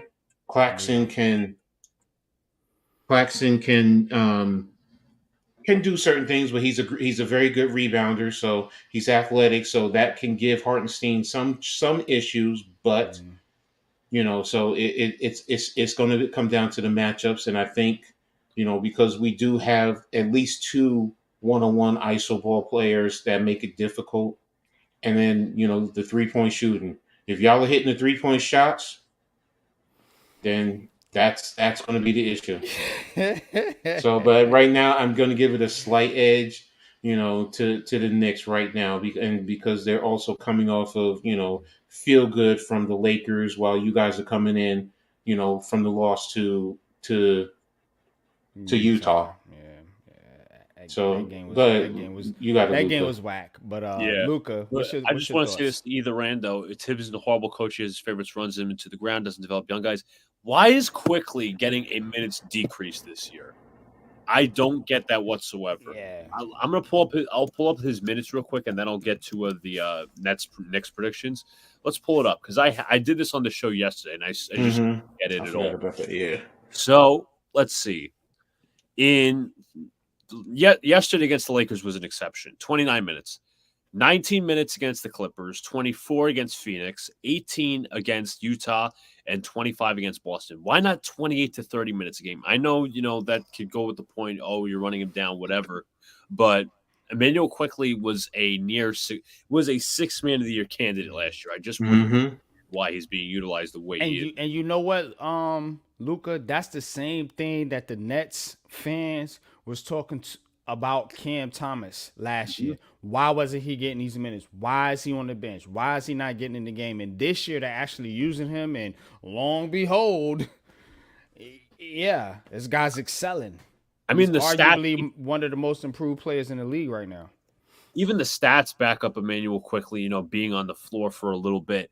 I'm gonna pull up the numbers, then I'll get to the predictions. Let's see. Here we go. Wowie combinations.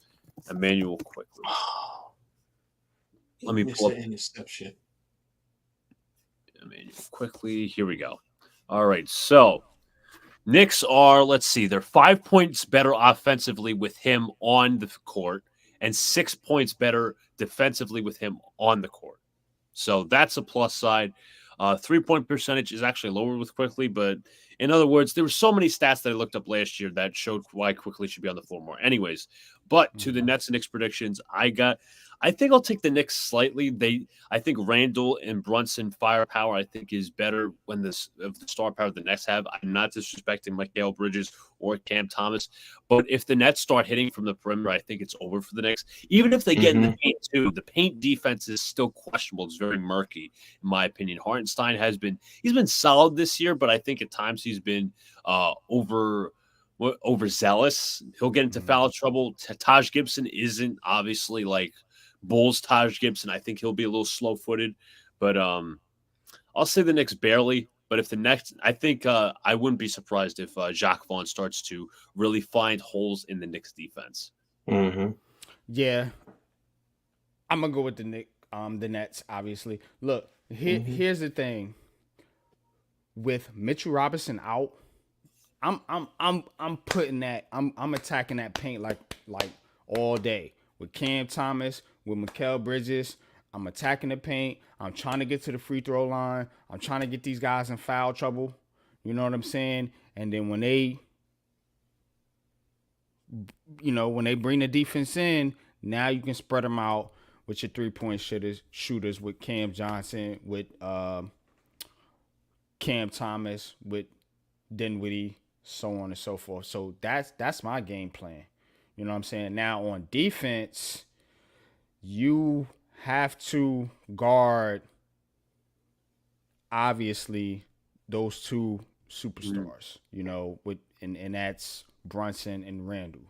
Now, I'm not necessarily doubling either one of those guys. I think I'm gonna put Claxton on Randall. And then I'm gonna take Bridges and Dinwiddie and switch them off. I'm gonna give Brunson different looks. I don't want to give him the same look. You know what I'm saying? I want to give him a bigger, taller guy, and then a little smaller, quicker guy. So that's how I would attack them on defense. You know what I'm saying? Now, I don't know what Jacques Vaughn gonna do. You know what I mean? Jacques Vaughn is Jacques Vaughn, but if I'm the coach, that's how I'm dealing with it right now. Now let me ask you, because you said you're going to put Claxton on Randall. Mm-hmm. Is he strong enough to handle Randall if he backs him down into the paint? Because that's going to be, Claxton is still light. If Finney Smith is available, I'm putting Finney Smith on him. I don't want to put Royce O'Neal on him. I think Royce O'Neal, he's going to abuse Royce O'Neal, in my opinion. But Finney Smith, I would put Finney Smith on him, but I don't know if Finney Smith is going to play or not. So if it's not Finney Smith, it has to be Clax. I'm not confident in Cam Johnson guarding him at all. He's too light. So I want to put the biggest, strongest guy on Randall. But now can Claxton handle Julius because Julius will do the other thing if in terms of instead of always backing him down, he's going to pull him out. If you pull him out, then you might want to send a double team. But the Nets have to rotate. That's the biggest problem I have with this team. They're slow on their rotations. So they gotta rotate. Yeah. So we're probably expecting almost an explosive type of a game, or more of an offensive minded game. I think it's going to be an offensive type game. I think so too. I think it's going to be an offensive type game. I'm banking on the Nets hitting their threes, like you guys said, because I think they're going to get open looks. And Cam Johnson and Bridges and them, they can get it cooking from downtown. Now, if they're off, it's going to be a long day for the Nets because we do struggle in the half-court offense. So the Nets like a quicker pace.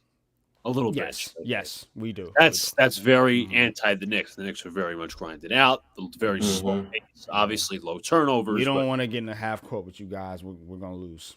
I'm gonna be honest with you. I'm just talking basketball. Right, of course. Yeah. Forget the feelings. If we get into a half court offense with the Knicks or most of these teams, it's not good for the Nets. Right. We need to push the pace. That's what we need to do. Push the pace, man. Get open looks and get easy transition buckets. The Nets have to make offense easy because we don't have that kind of star that can create. We got one guy, and that's Cam Thomas, and he's still developing. So he's not all the way there yet, in my opinion. What about you guys rebound? What about your rebounding? Because right now in the starting lineup, it's been better with Claxton in the lineup, but I'm not confident that they're gonna out rebound the Knicks. And that's the one thing I'm also thinking about now because Hartenstein, he's good at rebounding, but he's very good at his outlet. I mean, that's one of the things that they've always said. So that allowed the offense to get downfield and then cause If havoc punk with ass your Ben each. Simmons was in the game, I'd give you a different story, but he's Oh not playing, yes, so Simmons was. I'll be honest with yeah, you. Simmons at least could match up with yeah, Julius. He could at yeah. Right. least, because he has the size, the athleticism. He just offensively, that's the issue with him. Yeah. We Well, all know even that. offensively, like you were saying with the outlet passes, that's Ben Simmons' game. He Exactly. excels at that. Like And that's that's his Hartenstein, game. and that's why Hmm. I'm sitting here thinking, I'm like, okay, well, if we can rebound and kick out, that doesn't allow you to get your defense set also. So Right. we can get down court and try and create a mismatch and find the mismatch and then attack it that way too. So, but yeah, you made some excellent points. So, Yeah, and it won't surprise me if y'all win. I'll be honest with you. I That's wouldn't why be I'm yeah, just surprised like, either. yeah, I'm just like, yeah, uh, man. You already know, man. If you guys don't know, if you go to my page, man, and you search my videos, man. Me and Coach actually had a debate on the Knicks and Nets. It was pretty interesting. It was pretty good. It was good yeah. stuff, man. You know what I'm saying? Of course, man. We do this Yeah. lightheartedly. Yeah. That's my brother, of course, man. So no harm, no foul. But yeah, And by the way, I'm just sitting here loving watching Wells and Coach Dave yeah, because they're going sitting at here it, boy. talking. Woo, They talking soccer, the English league, and Coach Dave with following a little bit of the German league. I ain't man. Shout Dave, out to Wells, bro. Shout out but to Wells, man. If you are not subscribed to G Nation Inside Sports, and I'm waiting for Wells to start his dang on channel. Come on, bro. mhm. Get you a channel going. But they're excellent at calling fights, man. If you're into combat sports, man, it's dope. It's a dope show, man. They have fun with it. We laugh, we joke, we got little inside jokes and all this. You know what I'm saying? Wells is great at analysis when it comes to fighting. You know what I'm saying? So is Lou. So definitely go check them out, man.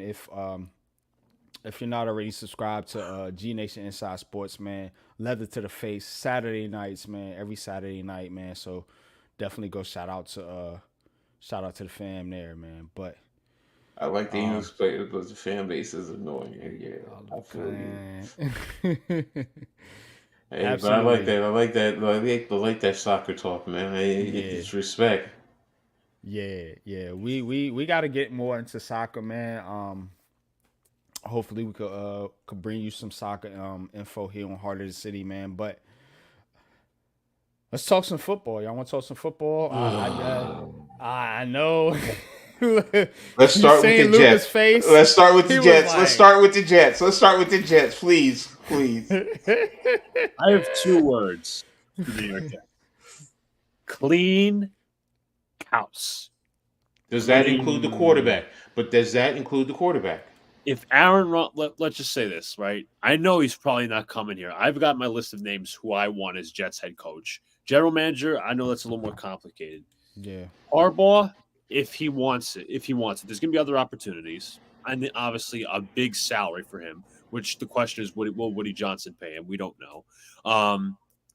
Bruce Arians, if he is healthy enough, and if he Bruce wants to come out Arians, of I retirement. forgot about him, Mm, yo. good Yo, call. he might be, yo.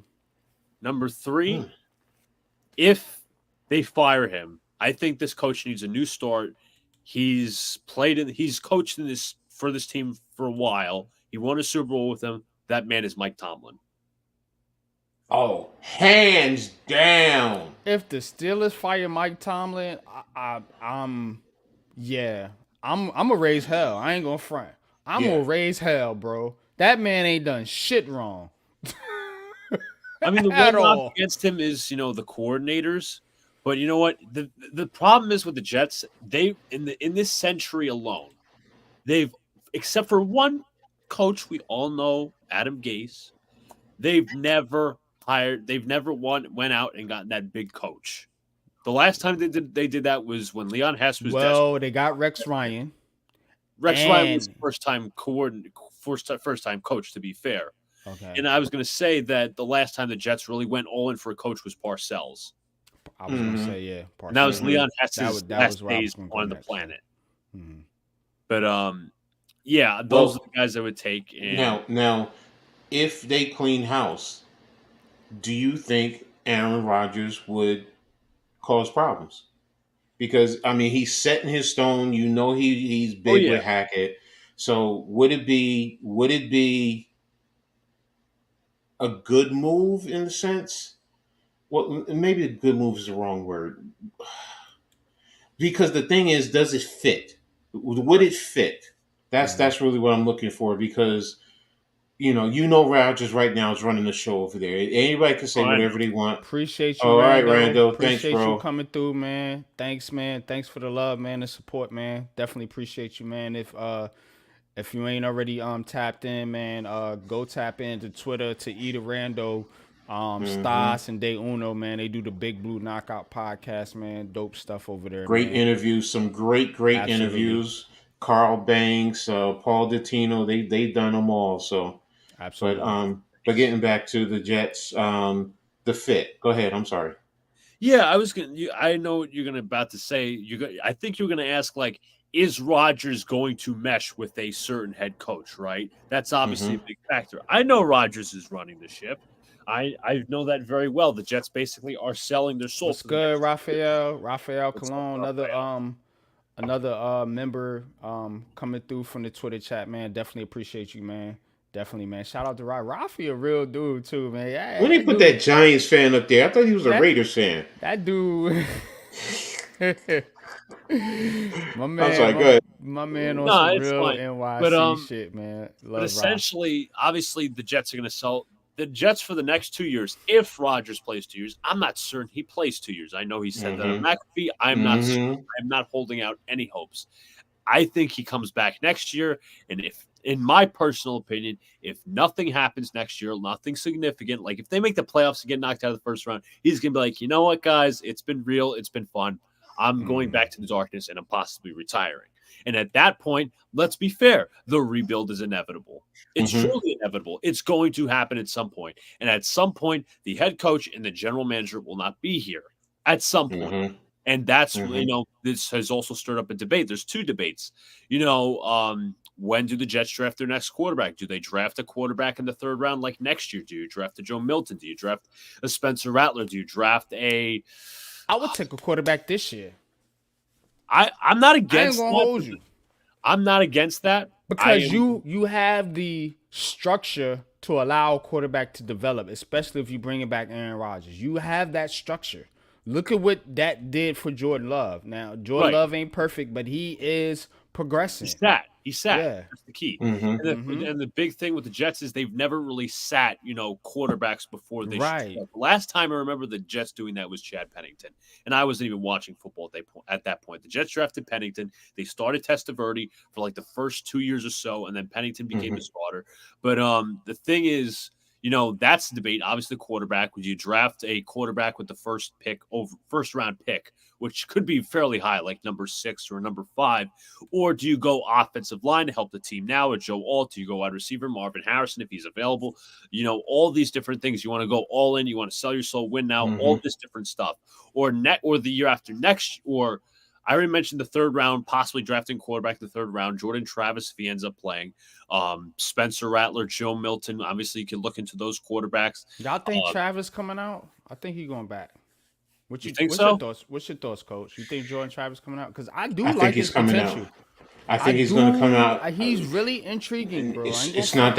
that. It's the team itself.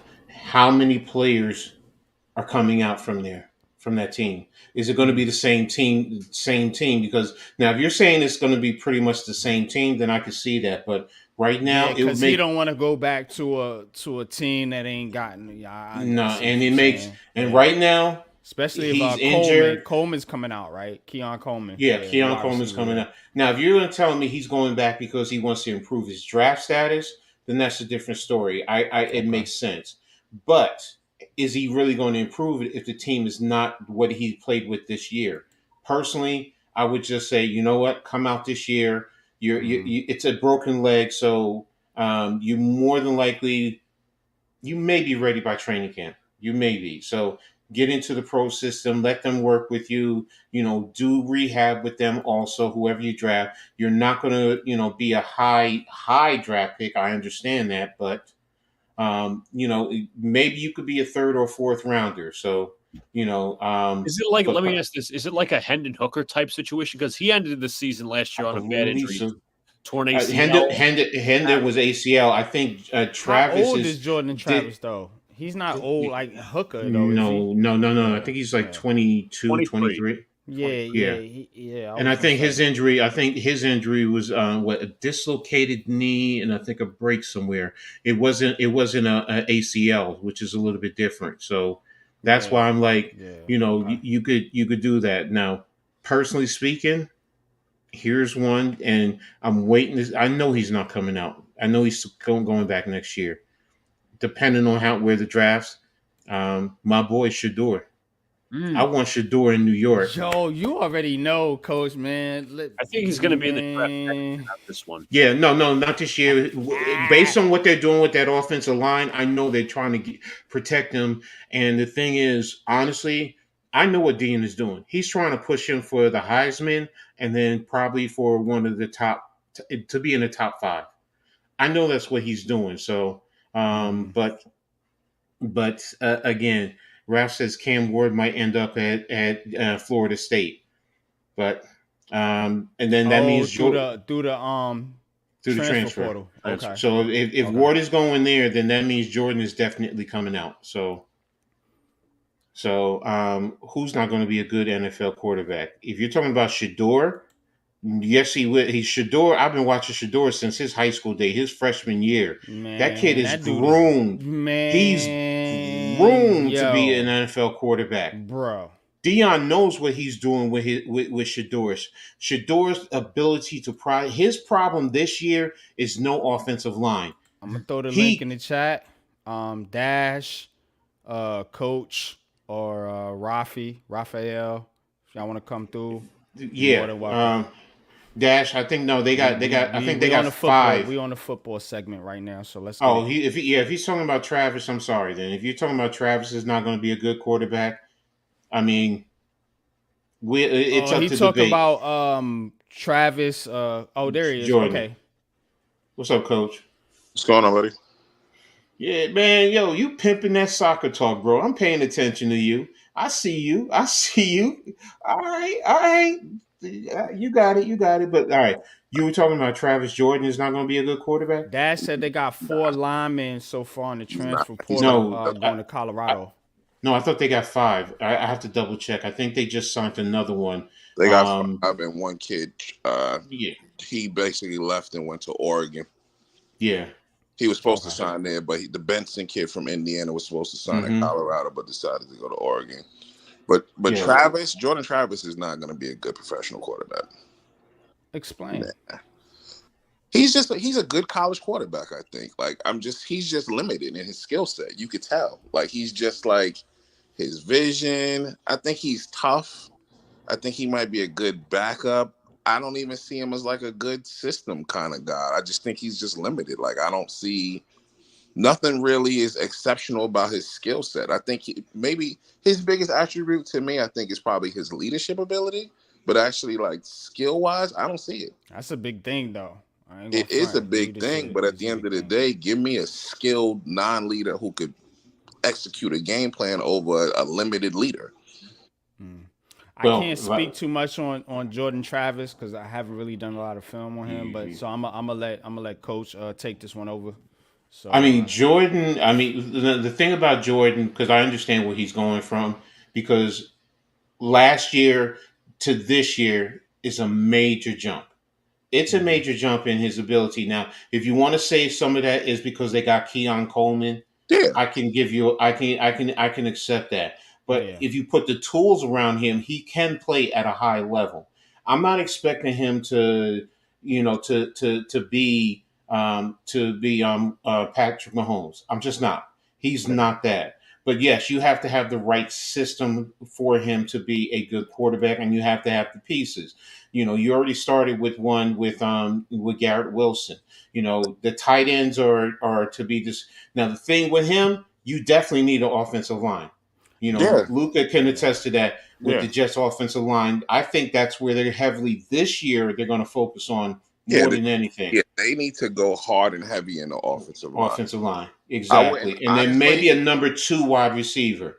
I Yeah, think you definitely need a number 2 wide receiver. So, I I I'm wouldn't. sorry, go If ahead. I'm the Jets, honestly, I don't think I would change much just because this season I give it like a mulligan, just because Rodgers. If we know if Rodgers is 100%, he's there all season. This shit is gonna be a different season. I feel like it's kind of like with us. Like after a while, the offense is so horrible, it just sucked the life out of the defense. They just gave up, and it's just like you got to just scratch it off as nothing.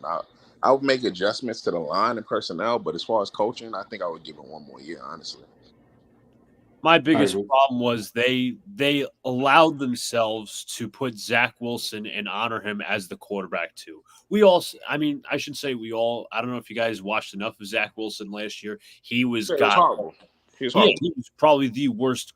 And it's not even. It's not even like just Horrible. he was. It's not even just like he was bad. The coaching staff was literally scared to play him in a Week 18 meaningless game against the Miami Dolphins last year. I crap you not. Coach Sala literally said about Zach Wilson, he needs to go read a book on a beach somewhere. He Gee. needs a mentor. God damn. And Robert Sala, I'll tell you this, also mentioned on the K show a couple of weeks ago. This should have been a redshirt year for Zach. The biggest failure, in my opinion, you can say Mulligan, whatever you want. The Jets have missed the playoffs for 13 years straight. I was 7 years old. The first jersey I ever had was a Mark Sanchez jersey, and I'm pretty sure I was wearing that around. But at the end of the day, the Jets have missed the playoffs for 13 years. The fans are tired. The fans are not patient. I get it. Aaron Rodgers got hurt, whatever. But you know what? The Jets did, in my opinion, the Jets just mailed it in. They didn't go out. They didn't. How would I put this? They didn't go down swinging. It's not like they signed up Gardner Minshew in free agency Yeah, they or didn't. Bridgewater or anything like that. I think it was a slow tank for them. It was a slow tank. They knew that. Let's see. They were like, let's see if this Rodgers influence and Tutelage over the summer could have helped Zach Wilson, and they just went, like you said, too much in on that. Even if they signed Oh shit! Joshua Dobbs, would have been more interesting. Yeah, I would agree with that. But I don't know. I don't know. Oh, I mean, hell, you should have brought Joe Flacco back because we're seeing what he's doing right now. I would have traded for Jacoby Brissett at the deadline. Brissett was available. Address that though for a minute. Joe Flacco, like he was on the roster. He was. I mean, he hated the way that Joe Flacco carried himself around the Jets. It's like he hated playing for them. That he just wanted a paycheck. Oh, okay. To be fair. Okay. I would hate playing for the Jets too. Man. No disrespect, but yeah. Right. But if he would have come back this year, he'd have to learn a new offense under Hackett. But let's be fair, the glory that Rodgers had with Hackett was actually with Matt LaFleur in that offense. Hackett wasn't doing anything. It was red zone, and that was it. The play calling was all LaFleur. But then that goes into when we were saying clean house. So if they clean house, then like you said, do you think he would mix with Harbaugh?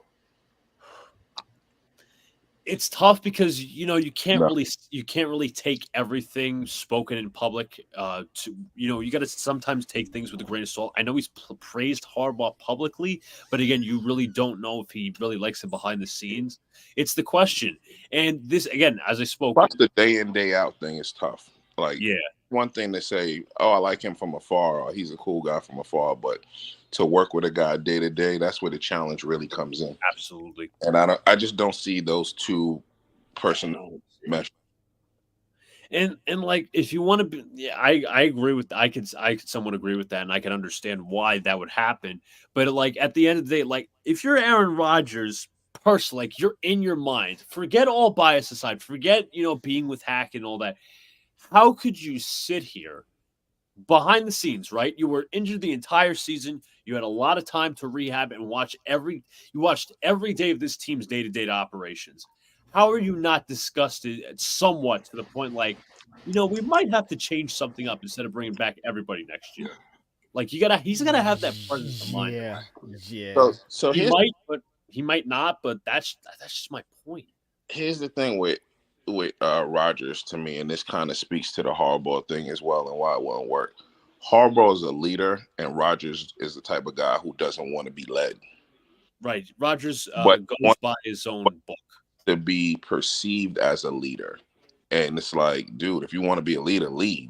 Don't. No, Rogers wants to feel like he's the smartest cookie He in the whole does, yeah. complex, That and he dude's doesn't want arrogant. anyone to and you know what? So is Harbaugh. Harbaugh is Yeah, arrogant he's too, arrogant and too. that's So you what got two now when I arrogant. say. Yeah, I don't know how that shit gonna work. But here's the thing: when I said mix and match, see, I'm thinking about Harbaugh back to his days in San Francisco, and I'm looking at his system.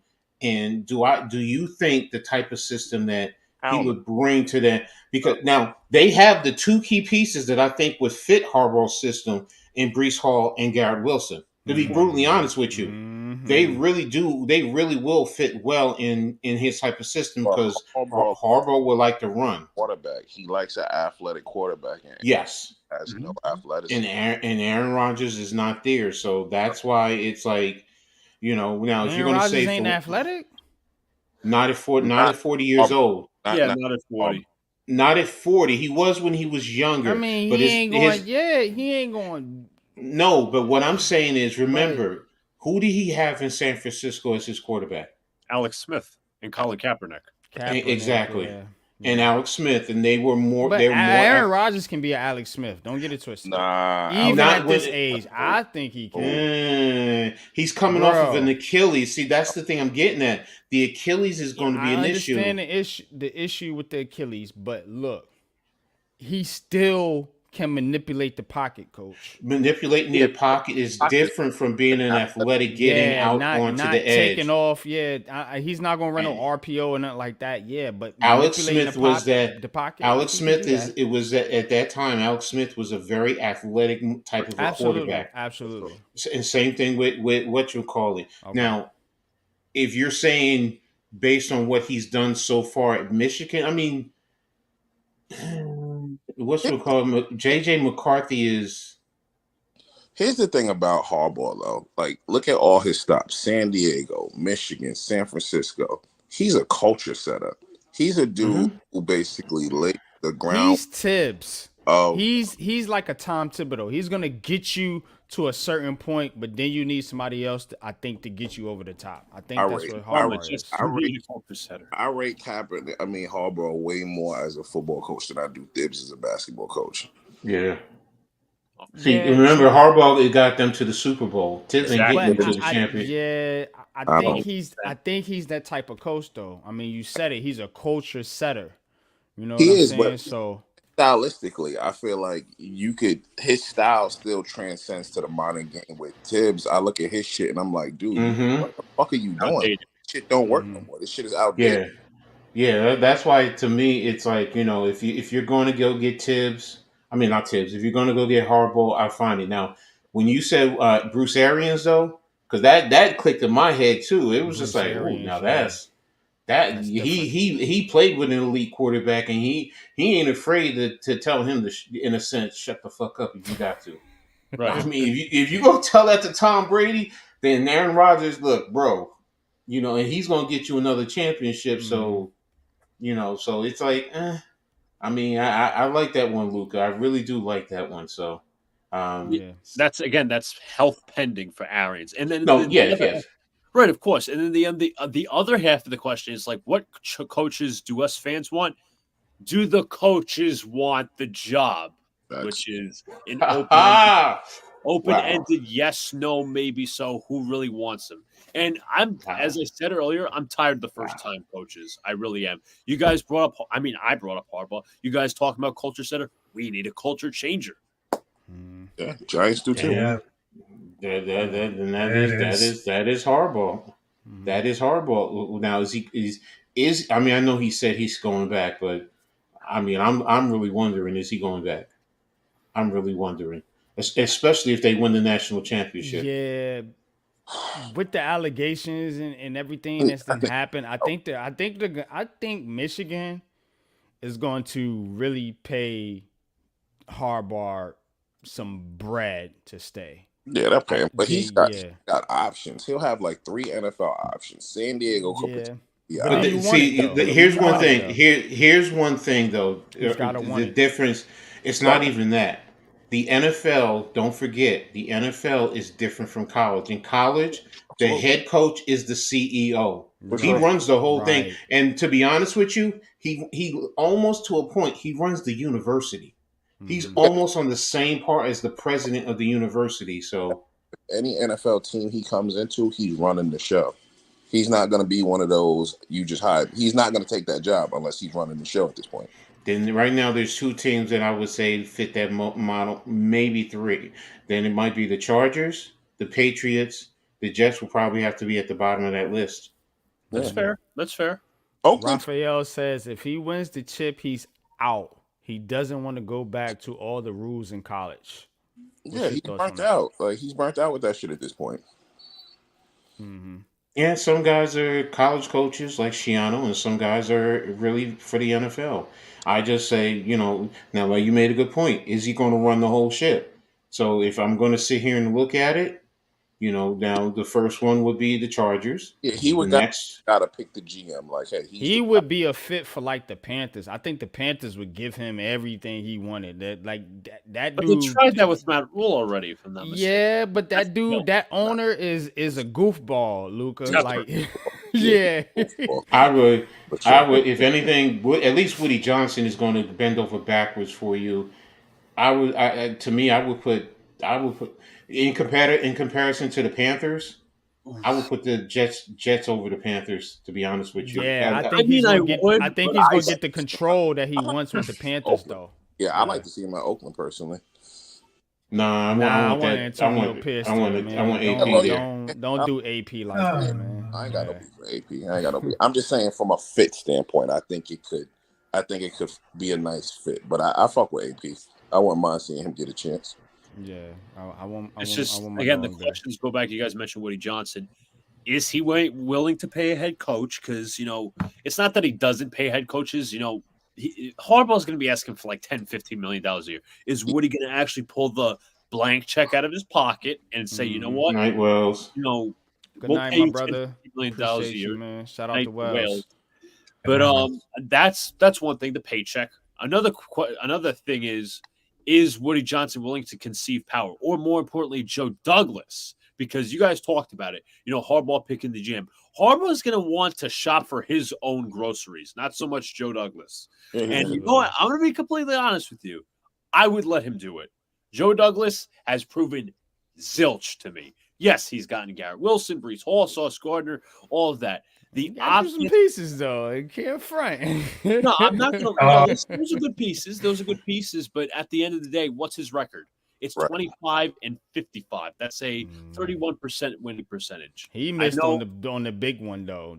Yeah, Zach Wilson, yeah. QBs, yeah. He on missed his one. record. Yeah, That's on his uh-huh. record. And Well, go ahead. when you said clean house, that's why I was saying Harbaugh. But if Douglas is going to be there, then yeah, what you're saying makes sense. Oh It no, doesn't I make. know. I know. I'm saying if it was between Harbaugh and Douglas for the GM control, I'm picking Harbaugh. I'm picking Harbaugh. Yeah. All day long. Because at the end of the day, you're going to have a winner in 2 to 3 years because he's a leader of men and he gets dudes going. Here's the simple problem with Absolutely. the Jets: the Lions and the Texans take 2 to 3 years to rebuild. The Jets, it takes 5 to 10 years. Oh Jets wow. are rebuilding. Well, goodness. speaking of rebuilding, how about these New York Giants? So You um missed it. we gonna get into this New York Giants conversation here. To finish off the show. Daniel Jones should be the starting quarterback right now. Oh my god. Giants fans in the building, man. Shout out to Coach Ed. Shout out to Lou. You know what I'm saying, and Can I and say Coach this Dev, of real course, quick? and Luca, Raphael. For the Giants segment, I'm Appreciate giving y'all. it back to my brother, but I appreciate talking with you all about the Jets and the Knicks in the past. Man, you already know Luca, Always, man. bro. Anytime, Appreciate bro. you. Always. Yeah, man. I appreciate I what was you brought honored to today, meet you man. guys. You know what I'm saying? Yep, In it was an honor person, meeting man. you guys. You already know what it is, man. Yeah. That's how we get down, bro. Oh, Big Blue Crew, man. Shout out. But yes, See sir. let's that's get into what's this so that Giants. but that's what's so hype when you got twins like this. One and you got That's teams fire, like I this. thought yeah. You I feel like could one could talk one He team like, all and the other right, I ain't yeah. talking I about the was a, fucking Giants. There you go. I was I confused there, wish I bro. could. I wish I could do that. I wish I could be like, Wait a minute. look, that Rap, hey, you were this that is just confused. conversation. I'm gonna hand it off to my twin, and then when I come back, it's gonna be Giants. Wait, Rap, you didn't know that they were twins? I was very confused at all because I didn't have the idea, because I just saw in the live stream that say, "Hold on a minute, is there a brothers or twins?" And I figured it. I was like, "Holy snap! I didn't know about this at the first time." So I was like, that's fine. Yeah. Yeah, my mind was blowing out, but it's like because they are both great because they brought a lot of content right now. So I didn't know that Absolutely. it was. I didn't know they had other twins right now. So I just, Mhm. I mean, wow. That's what's so great about them, man, because they touch everything. So and they're Yeah, yeah, phenomenal yeah. with it. So to set So this go whole ahead. thing off, we're gonna get into it, man. Hot and heavy. Y'all hit that like button, man. Thanks for joining us, man. Heart of the City, man. We do this every Tuesday night, man. Appreciate everybody for pulling up. So I'm gonna ask one simple question to you guys. What's the biggest problem with the New York Giants right now? Just give me the biggest issue in your opinion. Remember, I'm unpopular opinion sports. I'm not never gonna knock your opinion. I might disagree with it, but I ain't gonna knock it. And you always have a voice here. What's your biggest issue with the New York Giants Ooh. right now? Hold a minute, hold a minute, hold a minute. We were just talking about hardball. ML football, Michigan head coach has had heavy discussions with the Los Angeles Chargers regarding their open head coaching position Yep, that was per Sportsnet. Mm, It's good for it's good okay. for Yeah, he want to be over there with Herbert, and yeah, I could see it. I could see the yeah. match. That's all good. But coach, But all right, go ahead. go ahead, set it off. Look, look. You know me. I always start one place, and I always start with the trenches. I mean, I know everyone. Others are going to say quarterback, and I get it, and I I'm not understand. even gonna say that.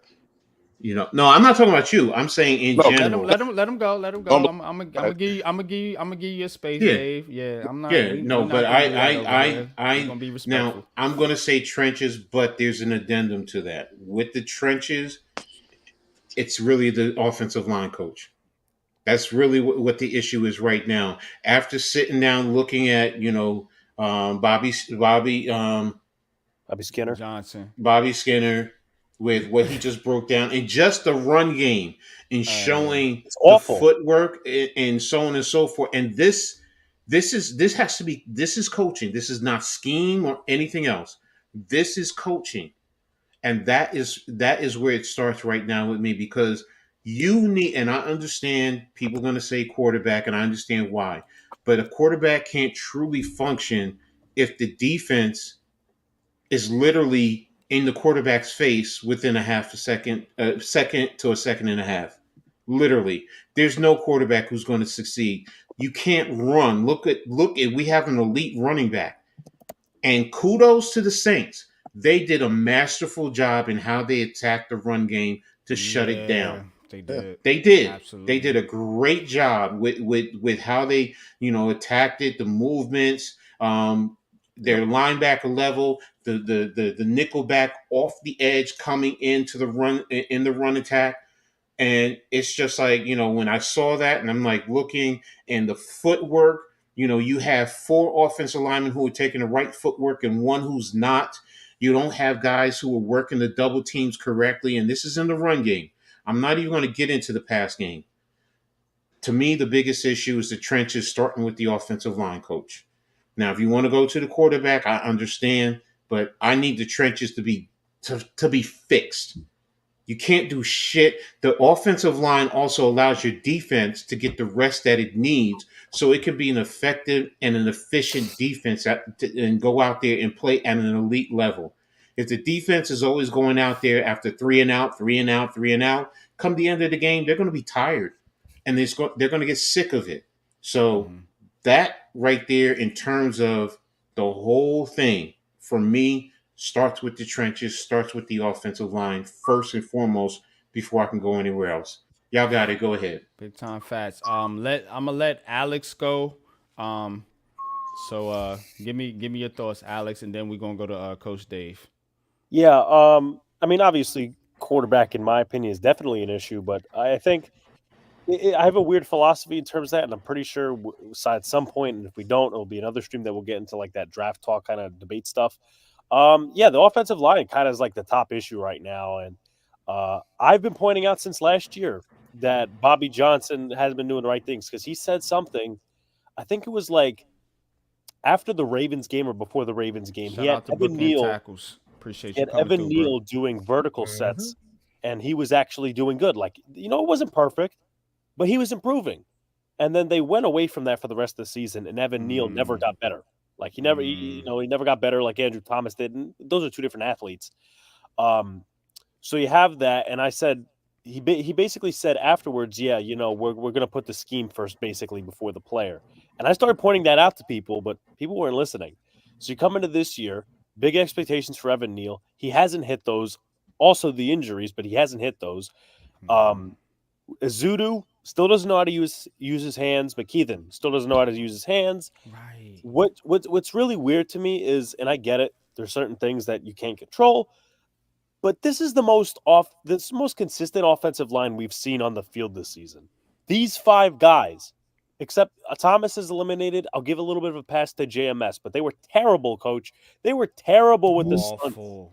Terrible, Mhm. awful. Awful. I didn't have to watch the 22 to watch the all 22 to see that. I'm like, dude, what's going on? And you talking Justin about a Pugh was veteran, terrible. Alex, and Pew that couldn't Pugh pick up was a Pugh stuff. was A, Q a got veteran, bro. What's going on? yeah. They I weren't think picking up. I Go You know what I'm think ahead. saying? if I'm gonna be honest here, I think he's been a little overrated by Giant fans. I think I he's been a agree. little I agree. overrated. I I agree. Yeah, think he's a good I veteran think he's a leader, backup. Yeah. yeah, but but he's like Mhm. at this stage, yeah, you're still gonna need three new starters next year. My yeah, personal opinion. Um, but you can't just sit here, in my personal opinion, and say, okay, the first round pick definitely has to be an offensive lineman because there's obviously number one, Mhm. there's other needs. Number two, because hold on. What'd you say? That the first round pick has to be an offensive lineman? no, I He said just doesn't. He doesn't. you Oh, can't okay. say that because I know, and again, I don't want to really bring this up until everyone else wants to, but let's just say people will say, yeah, we can't draft a quarterback because the offensive line is bad. Well, the offensive line in that same position. How are you going to sit here and develop offensive linemen if the coach doesn't get rid of the O line coach? How is that going to True. develop? How could Absolutely. Azudu, all these different guys that we drafted in the later rounds? How are we going to sit here and make that argument? Might as well, in that case, might as well draft no offensive lineman at all, Yeah, because okay, the O line coach excuse. exactly. So that's really up to Dave's in the offseason to Hmm. sit here and say, look, I'm the coach. He's my friend. I brought him over from Buffalo, but it's time we get a new face in here. Yep. And I've been saying it from the rooftops. You could check Twitter and all these different platforms. I've been saying it since 22. Get Mike Munchak in here. Yep. He ain't That's doing a nothing. I that's a know good Yep. one. I know that Coach Ed's been talking about Pat Flaherty. He was actually Yep. with the Judge regime later at the end as an offensive assistant. But Munchak hasn't coached in years, since like 2020 with the Broncos. This summer he was with the Rams as an intern. This dude probably wants to get back to coaching. Yep. And I would imagine, I don't know if his family's in Denver or they're in Pennsylvania. I happen to know I'm his with area of that. Pennsylvania very well. But you pay to get him in here. He Pat, is not just he's not a Super Bowl champion, multiple time Pro Bowler and a Hall of Famer. Imagine the amount of respect that dude will have in the room. And I said this as well, and I'm going to shut up. How many Pro Bowlers has Bobby Johnson produced? None. Mhm. Yeah. I That's rest my case. facts. yep. Nah, That's All right. facts, man. Good stuff, Alex. We're gonna go to Coach Dave, and then I'm gonna go to my Who? bro Lou. so Who? the biggest issue Let with let him What's rock. my astrology sign, Let him coach? rock, Lou. Let him rock. Stop it. Look. Let him rock, man. the biggest issue with the Giants is culture, and Okay. it's the top. The thing that I found out in watching sports in all my years, all sports, you show me a bad team 9 times out of 10, I'm gonna say it has too much sentimental value and too much attachment to certain people and certain players within the organization. That goes to Daniel Jones. That goes to Bobby Johnson. That goes to all these people where it's like when a move needs to be made, people aren't making the move because they like the person. Trenches need to be fixed. Bobby Johnson has to be gone. We have to spend big money on that. Needs to be our biggest free agent acquisition. The right leader of men for that offensive line. Because as much as I despise Daniel Jones, do I think he's slightly better with a better line? Sure. Would I still want him at that point? Absolutely not. But it starts with the line. And we can't, it's taking us way too long to rebuild this line. And again, like I've said several It times, is. I don't think we're that far off. I think we're a couple of pieces off. I think instead of spending a free agency pick on a lineman, we need to, a draft pick, we need to go into free agent, get our coach, and go get 2 to 3 free agent It's starters good, Mosley. and Appreciate you coming draft a through, brother. lineman in the late rounds because, again, look at the great Green Bay's line that's been consistently good for years. You probably can't even find a first round on that motherfucker. You're not supposed to Then they have, have what's my man's name? Bakhtiari or something. yeah, Like Bakhtiari. that. Hmm. Oh, You're, Fucking. yeah, you're not supposed to like. It's not supposed to be like, okay, yeah, we got a line full of first rounders. Now we're good. It's not supposed to go like that. I think it's more coaching than it is actual talent. Because, like you said, nobody's getting better. I'm not willing to give up on Evan Neal yet because year 3 could be the thing. Like, Yeah, I had to back it's, off it, that narrative too yeah, myself, man. I'm You not. know what I'm saying? I I had to think back it off takes that. longer. It takes longer Fucking. for offensive linemen to develop. It's not Hmm. more like people thought for a second Schmidt was like this plug-in piece and he could go. He's good. I'm not saying he's bad, but you see a lot of holes in his game Yeah, he still. ain't Now, perfect. That's for no, sure. no, far from perfect. But I pointed at, that out. You know, I got a lot of heat for it too. yeah, at the end of the day, would he look better if he had like some really good guards beside him? Absolutely. But the way our line is set up, we get to see everything pretty much in isolation because there's no cohesion. Everybody's working in isolation. So I don't know. Like I said, to your point, man, the trenches. But I think it starts with the culture. Like we got culture. Like the giant way is trash. Like that shit needs to burn down and get on. It's so they need to change the fucking uniforms and everything. Modernize the throwback. Do something. Okay, that's respectable, man. I ain't gonna hold you on that one, Coach Dave, man. That's good analysis right there, man. Lou, what you got for us, man? If you there, man. What you think the biggest problem with the New York Giants is right now? The number one Yoda, issue.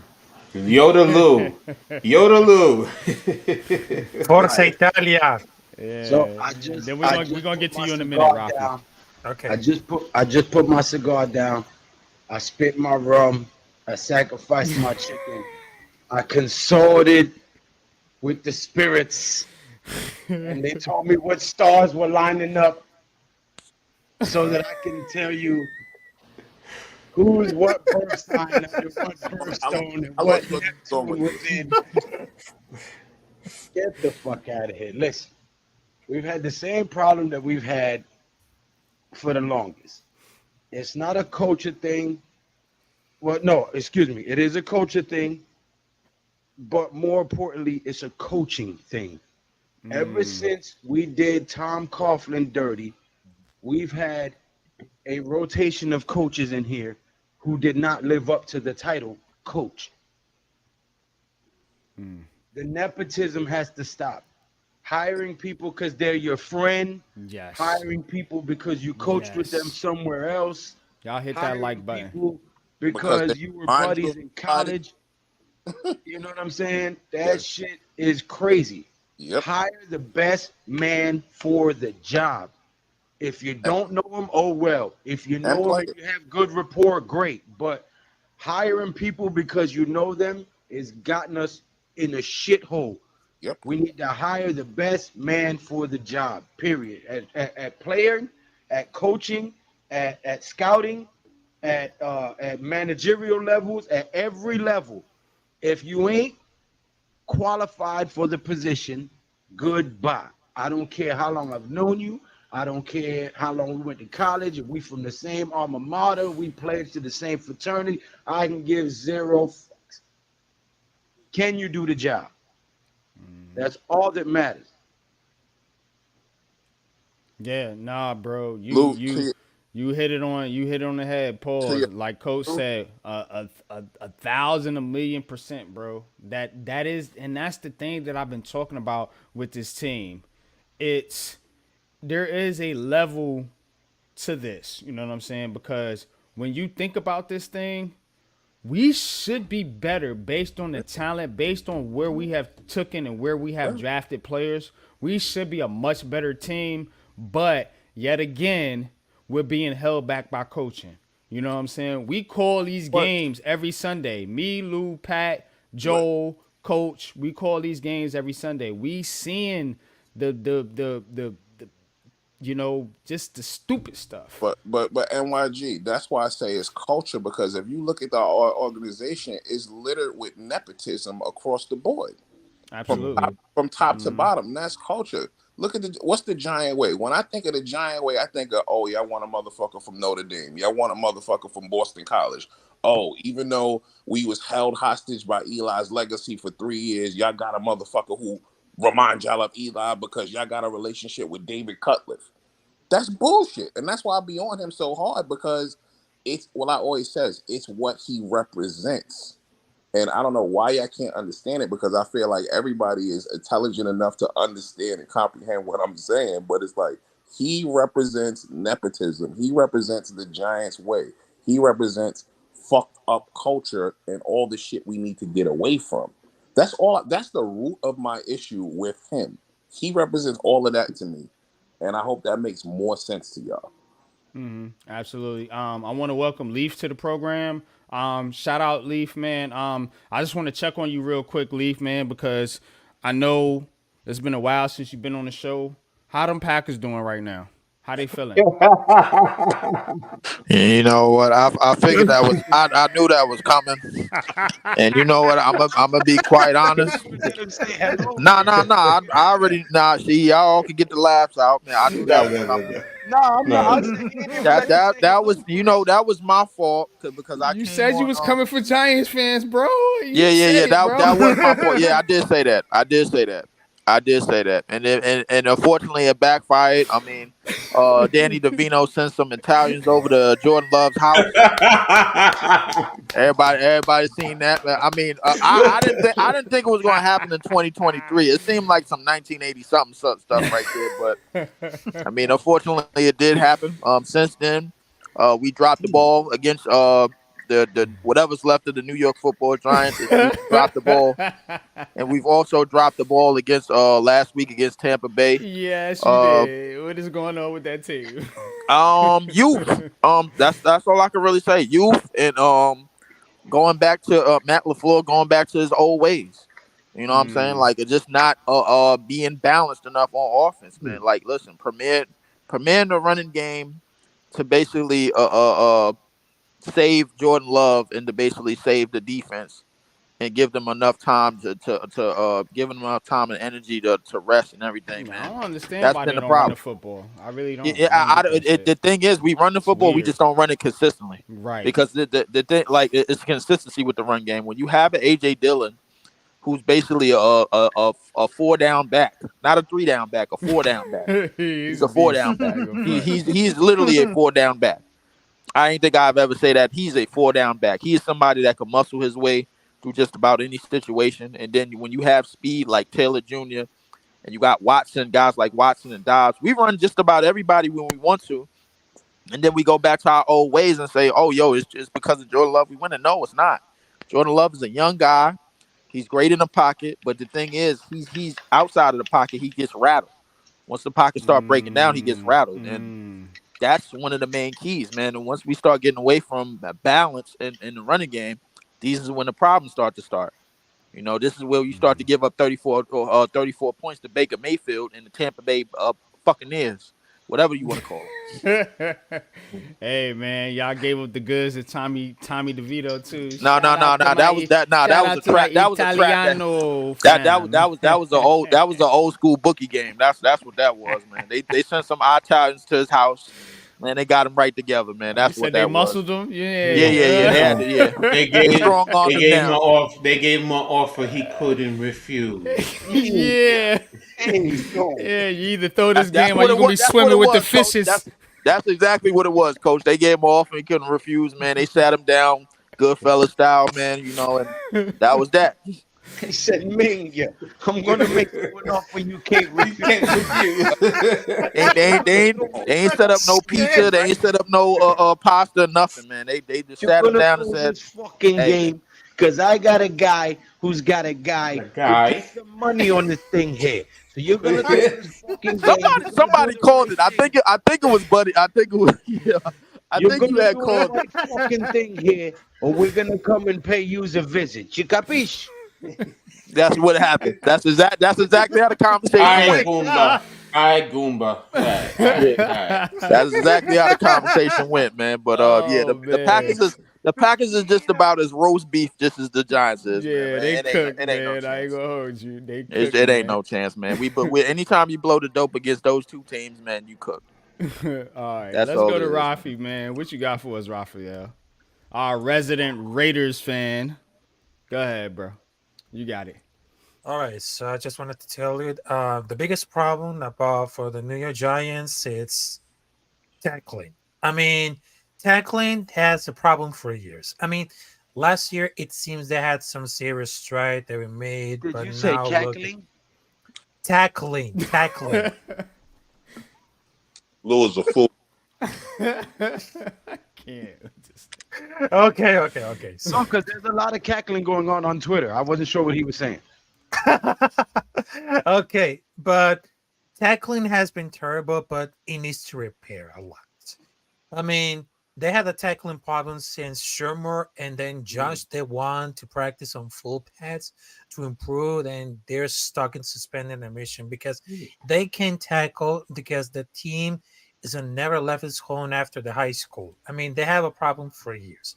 I mean, tackling is about all the angles, body positioning, targeting the right body to stop your opponent. Pause. How you think the Because Raiders tackle? How you think they're tackling? What's their tackling ability? it's like 50-50. 50 good, Yeah, 50 not good. half-ass. All right, yeah, exactly. Yeah, they have. Yeah, they have. Because they all keep going with that ball with no success. I mean, they're gonna need to improve it. I mean, they are playing well and they didn't tackle, but everything looks a lot worse after they're playing after the Dallas defense. And we're not talking about that.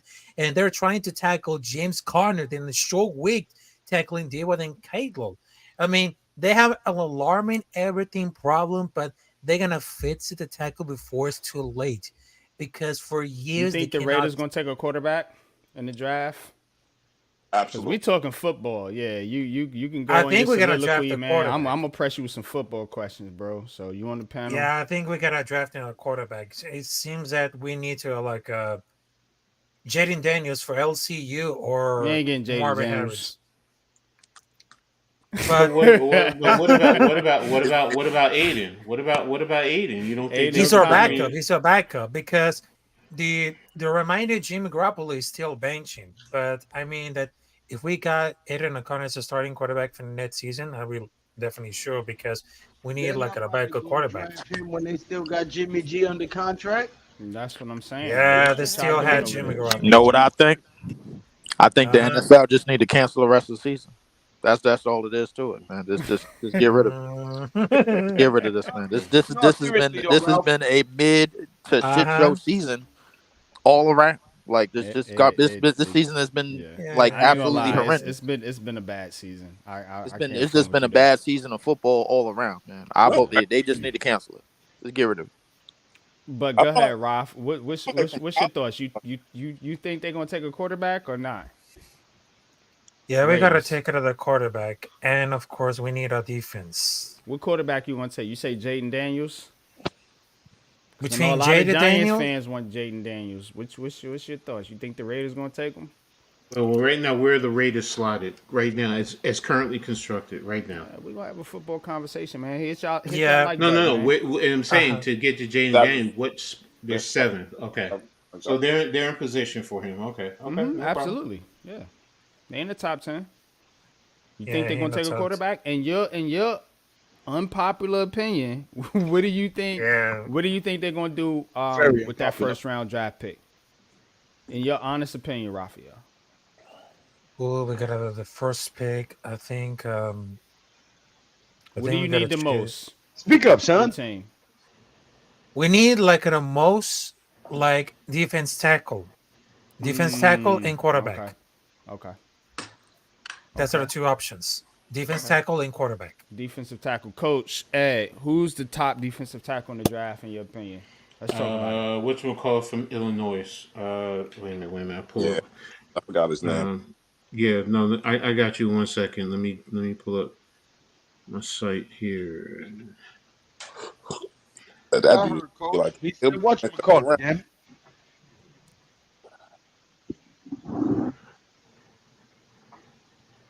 Yeah, that coach said, "What you call it." That's all. That's all you need to know. Shit. Hell. Oh my god! Well, you crazy. Yeah. You crazy. Wait, no, I'm pulling up now. I'm pulling up right now. You ain't got no respect for y'all damn elders. DTs. Shut up, Oh, damn it, yeah. phone. My phone needs to shut up. And what's his name? That wait a minute. What?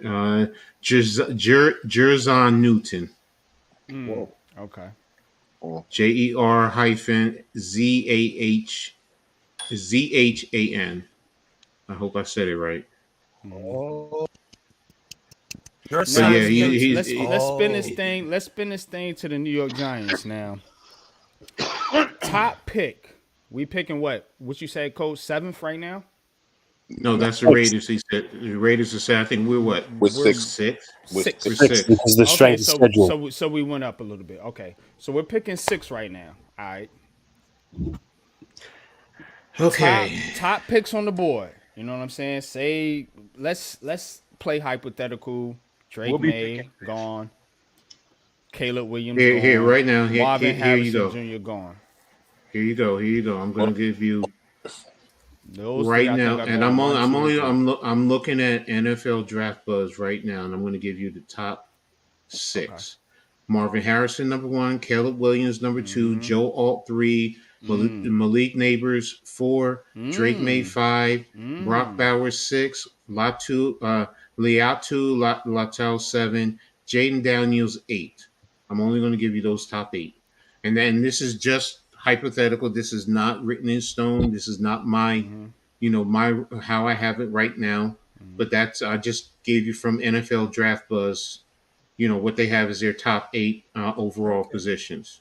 So given that big board that Coach Ed just laid out to you guys, who you taking with that number 1 draft pick?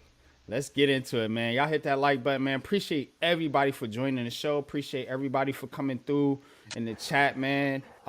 This is Heart of the City, man, where we talk about all New York City sports, know all New York City area sports, man. And we are into the heart of it right now with the New York Giants, man. Fire conversation, man. Love everything everybody Who's bringing in to what the to slot? the to the Who's to in the what cup. slot? Chicago is 1, Patriots are 2, Cardinals Arizona is 3, 3. Commanders 4, Okay. 5 is Bears, 6 is Giants, and 7 is Jets. Okay. Okay. 7 is Jets. I thought it was the Raiders. Nah, No. I thought so too, but I guess I'm wrong. And if you Okay. want to throw the Jets Uh, pick out there too, feel free All because right. this is Heart of the City, so we could talk about the Well, Jets. We we can we, we intermingle the conversation. Who's the who's your question. who's your Hold pick on. though? Here you go. Here you go. NYG. Go ahead, Lou. You got it. okay.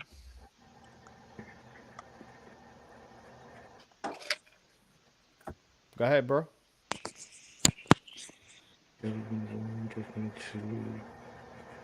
Are you there?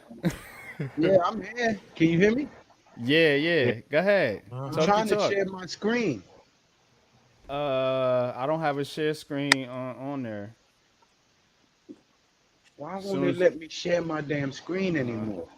I don't I know, think bro. I'll figure that out.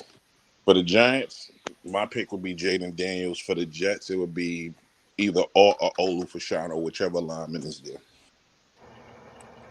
Okay, that's fair. That's fair. I actually have Um, no argument with that, man. You know. it's either Daniels or Neighbors, whoever is available, because I have a feeling Daniels might be gone. Okay. Now we'll end up fourth, but not to cut you off, Coach. But if Washington and Chicago win this week, and we lose, we're in the fourth slot. But Who's Washington playing? The Jets. Nah, they ain't losing that game. They're not losing that game. They not losing that Where game. they playing Oh at? man. I mean, if you Playing, It don't matter. Right. They're not losing that all game. right, They're Washington not losing that game, coach. You forget about it. If There's a done deal. and the Bears win. I'm sorry, coach. They're not losing that game. Who's not losing that game? Washington. Yeah, that's fine. I need them to win. That's what I'm saying. If Washington wins and the Bears win, the Giants will be in the fourth slot. The Bears are playing who this weekend? I the forgot. Cardinals. Cardinals. Cardinals. They Bears at home. Yep. Bears at home. Oh, yeah. You know what? This might be the Giants' lucky week. Cardinals might sneak up though. No, not in Well, Chicago. Look. Not Everybody Chicago. was surprised. Everybody was surprised when Carolina just won. So anything happens. So I until that final whistle blows, Hey, coach, remind me where Carolina won and who they beat. I don't care. I'm a Giants fan, and I'm saying we're beating the Eagles. So y'all see where I'm going. Good answer. I don't care. I'm just saying Giants are winning this weekend. So we're not, but go ahead. we're gonna take care of them stinky ass. What do you say, stinky ass dirty birds?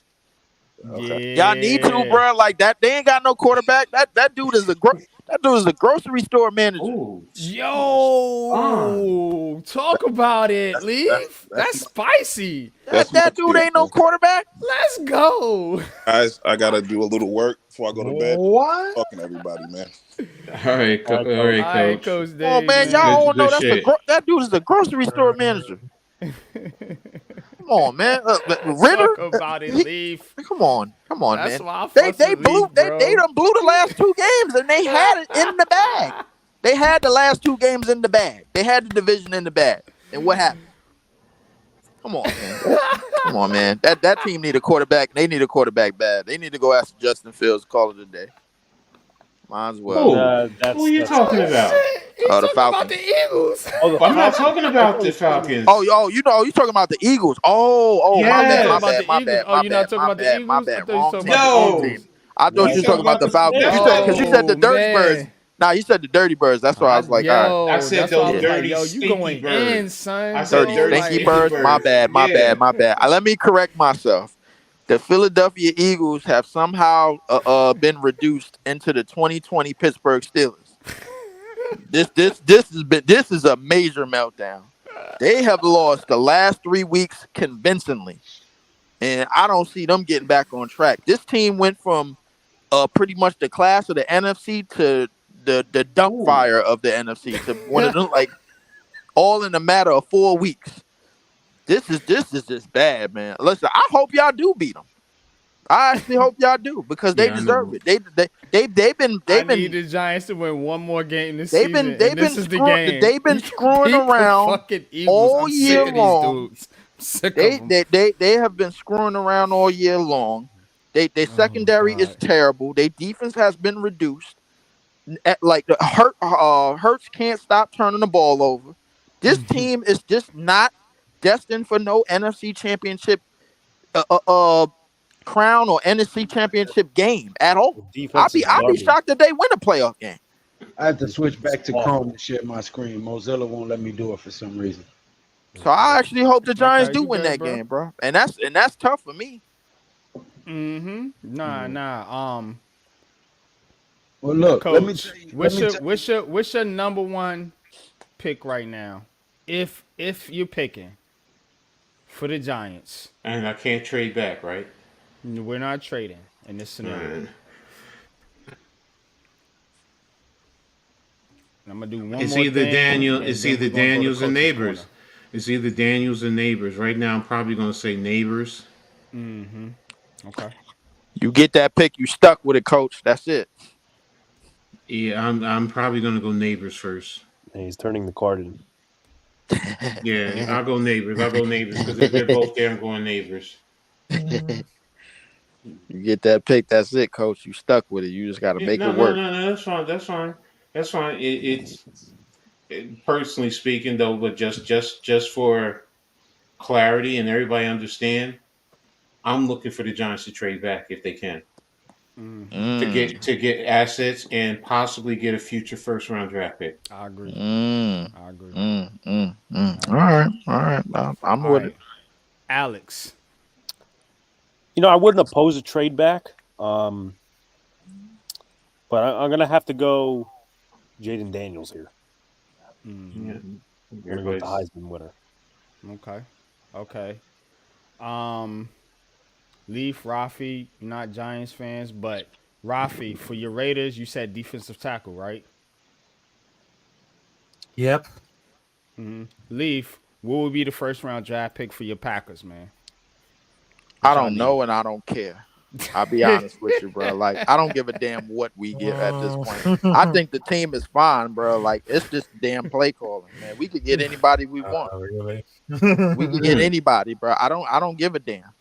You want a wide receiver, get a wide receiver. You want a back, get a back. We probably gonna choose some white guy, man, from Iowa or some one of them middle of the country colleges or whatever, man. Like how we always do.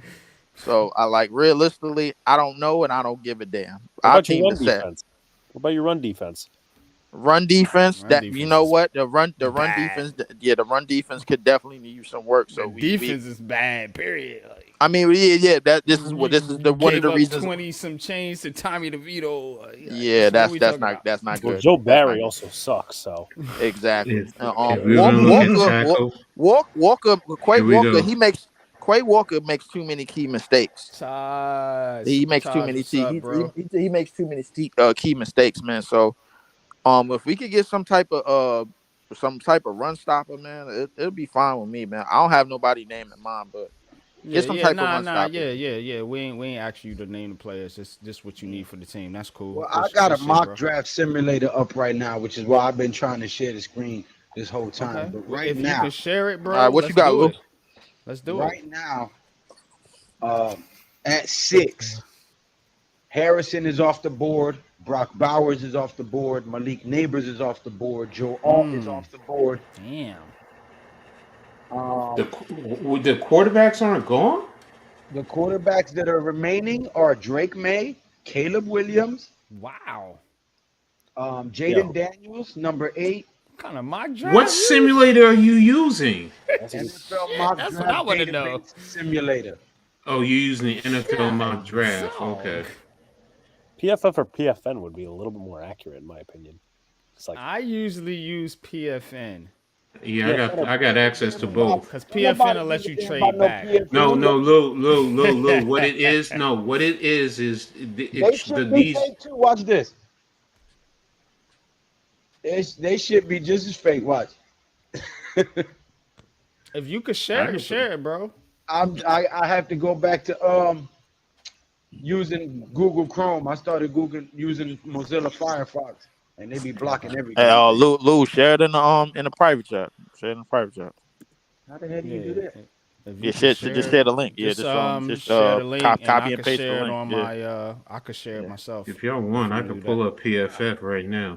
I didn't know that. Hold on, I'm copying it. PFF, you could only do the first 3 rounds. Lou, is there any way do that you could? Lou, is there any way that you could reboot that shit, bro? Like, like a lot of them picks seem like they was like kind of rabbit out the hat type. I don't Coach, know. you pay for PFF? I got it for the whole year. Yeah, if you got it, Coach, go ahead, do your thing. Yeah, I got it. Now, my question is, do you want me to select the Giants, the Packers, the Jets, and the Raiders? Let's do it. Y'all up for a little mock draft here? Yeah. I might as well see how this. Yeah, I might as well see how this is gonna go. Give a damn about them other teams. Just one Green Bay fan in here, one Raiders fan. Lou, come on, bro. Lou, you won the game. Come on. This is a democracy, sir. It is 4-2. You are outvoted. I know, Lou. I ain't mad at you, but I mean, shit on the walls. I mean, but Lou, I just want to see how bad we really stink at drafting. That's why. Bro, I don't mind it. I want to see how much we stink. Let's go. You got Coach it. Got it. Coach got it. By the way, if anyone needs all 22, let me know. Yeah, I got NFL. Yeah, I got that. From that to that. How did you just switch from the screen that was showing to the one you're showing now? This? He shared it. Yeah. I'm shared, and I'm up at the top. And I just That's it. whatever. If you Like I can share it, go right I here, hit the button and it'll pop up. Man, Pause. my and stupid if I ass. go here, Hold I up. can go here. This I is can some go here. bullshit. Okay. By Yeah, the I'm way, on my phone because I I seen know how to shit. share it now. That's some by the way, bullshit. I meant college 22. Oh yeah, You yeah, got yeah, yeah, college yeah. 22? Okay, Yeah. okay. Oh, Yeah, we holla at me. definitely gonna talk. Yeah, Yeah, we holla at definitely me. gotta talk. Yeah. Are we doing positional values? I'm not doing randomness, leaving it right here, here, here. I'm only doing one round Yeah, just do the into first the round. draft. I'm not doing no And trades. we're gonna So, Yeah, pick. none of that nonsense. and I'm starting the draft right now. So Chicago's on the board, 1, 2, 3, and the Okay. Giants are the first one up. And So as the who Giants, went? Who went? Who went? Go scroll up. here you go. Okay, Caleb Caleb, Williams, Drake, Drake May, Harrison. Harrison, Bowers, Neighbors. Oh my god, damn. Same shit except May and Caleb Yeah. was still there. Well, yeah, but And now, here we go. We have these draft. Go get me I We would have entertain a Dunze. I would Fashanu. definitely look at Can I that. can I I would can look I, at Chop I have Robinson. a request? Fashanu. yeah. All right, I just see, and I know we're not doing 2 rounds, we're doing 1. Where is Jaden Daniels ranked? That's a Eight. good question. On this joint is low. That's Well, a no, damn. mid That's mid crazy. round. Yeah, number that's what I 20. thought. Mid He's round. 20th. For this sake, and I'm only I'm going offensive tackle here. No, I'm I going want to see edge. With something. me? I want to You see with me? something. I said I'm going. Fashanu off gate. You with me? I'm You going Right behind now, edge. me, Alex. Nah, I nah. look. disagree. I'm I going. I'm going disagree. edge. I'm going I'm edge. going in. I'm going inside. Ooh. Wait. I'm Coach is not looking for doing a trade back. it. Yeah, I just right here. Look, Honestly, Oh, you. honestly, Oh, maybe Buffalo. My opinion. you look at I Buffalo. would. Yeah, I I'm would trade back entertaining with that Buffalo. Buffalo pick. If there's a DT available, bro, let me know. Man. Um, if I'm Thank you. giving up number 6 for the Giants, I hate when my fingers do that. Pause. Okay, 18. this is the first thing I do usually, and it's telling. Oh shit! This is telling me this trade will I likely be would accepted. I would probably Now, throw in a mid or late round pick, maybe 2. And if you want, and I know this is not Go realistic, fourth round. but you could See also if they take a force the fourth trade rounder. if you Yeah, want. something like that. I'm not forcing. Yeah, I know I could force it. Right now, this is 84%. If I with these 4 picks for the number 6 pick, Hold on, let me Well, take that's a some look good at stock. this. I'm doing it. This is better and than the guess Bears what? trade. Guess what? Let me see. Let me see how greedy I. No, I'm not gonna do that. Nah, yeah, they ain't buying that shit. That's 52%. Jesus, who the hell And I what would go won? fourth rounder. because Yeah, because yeah. if you look at the draft the values, I Yep, understand why yep. this is I know what you're actually going talking to about. be. So right now, I could sit here and force this if y'all want. I mean, I could offer. We can go with this if you I'm want to do a down. trade. I'm down. I would do it. I'm trading back. I would do it. It's Absolutely. done. Yes. Thank you. And then the Jets are up next. So wait a And the minute. Let me Jets, resume, yeah. Jeff. From 6 to 18. Yep. But we picked up a first round in the next year, and we picked up 2 additional draft picks Yeah, this buddy. year and a fourth rounder next year. Sweet. Now the Jets are on the Get clock, and Penix. right Shanu now, And we can still Fashano, get Penix at 18, probably. or Daniels. Daniels, or Or Penix. Daniels if he's available. Next up will be I Green Fashanu. don't think Bay. Okay. Daniels will be there at Green There's your 18. Bay, what you defensive doing, tackle. Green Bay? I doubt Daniels will be there at 18, but Penix probably will. Give me somebody on that D line, man. Whoever. Yes, You want Newton Newton. or you want Chop Robinson? Chop Chop Robinson is Robinson the is the edge. edge, Newton and is the Newton's inside. I would inside. probably take Let me defensive get line. Newton, bro. I need Newton. I need an inside guy. Yeah, I would probably. His teammate Ne- is actually going to be at the Senior Bowl. Mm-hmm. All Keith right, Mr. Randolph. Raiders, you up. Raiders. Uh-huh. Who you taking? I You will got an edge. You take got 2 edge. You got 3 edges You and a got corner. Kool-Aid. uh-huh. And you got For the depending on what you edge, do. I You will want edge? Do take you want cornerback? Do you want a tackle? okay, I will choose edge. And I'm gonna choose Jared Burris for the Florida State. Okay. Ooh, Okay. good one. All right. All right, And the Rafi. Giants are I going hear to be you. up now. And Jaden guess what? Daniels. Jaden Daniels is sitting right Jaden there. Cooper Daniels. Jean. You got an edge also. Yes. But is it Jaden Daniels? Mm-hmm. Who else is available? Chaliese Fuaga, the tight end at the tackle out of That's a Oregon. tackle. Yeah, I'm not taking a tackle. I You got the edge, I Braylon Trice go down a little and bit, Coach. Brian Thomas Brian is a Thomas. But true that's one. 24. That's moving down. Are you moving down 6 spots? Yeah, I take Daniels at this point. I agree. Let's get it. Let's go. All right, it's going to close out everything else. all right. Let's see what grades we get. Hmm? Where's the Giants? Oh, no, Right there in the way. next row, 18. Yeah, It there doesn't it Right grade is. us. there. Why isn't it? Yeah, that's what I'm looking for. Right there, right there, right there. 18, 18. Right there. Right. Devontae No, on we're Buffalo pick. looking. We're looking. No, we're Grades. looking for the See grades. if it says full Oh, results. Maybe try that. I guess. full results. Yeah. I mean, It's not giving Uh, us the grades. that's It stupid. normally gives you the grades. That's stupid. go back. Well, I think we did. I think we did good. Yeah, that trade Another, down was fire. another dude that's going to be at the Senior Bowl, Go to Graham Barton.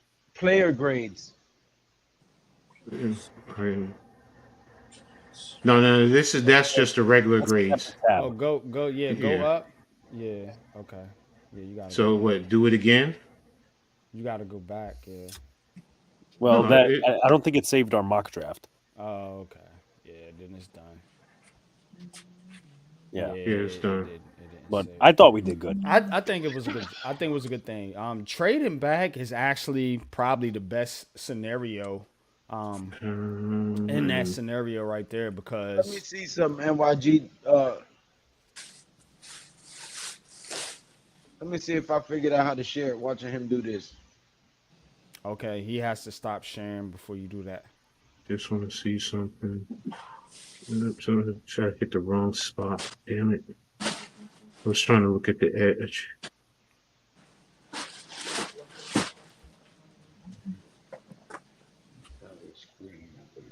Okay. I'll be second done in a second, Will. No, you fine.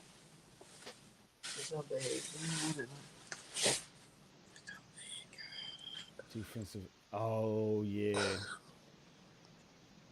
Chop Robinson, Trice, reverse.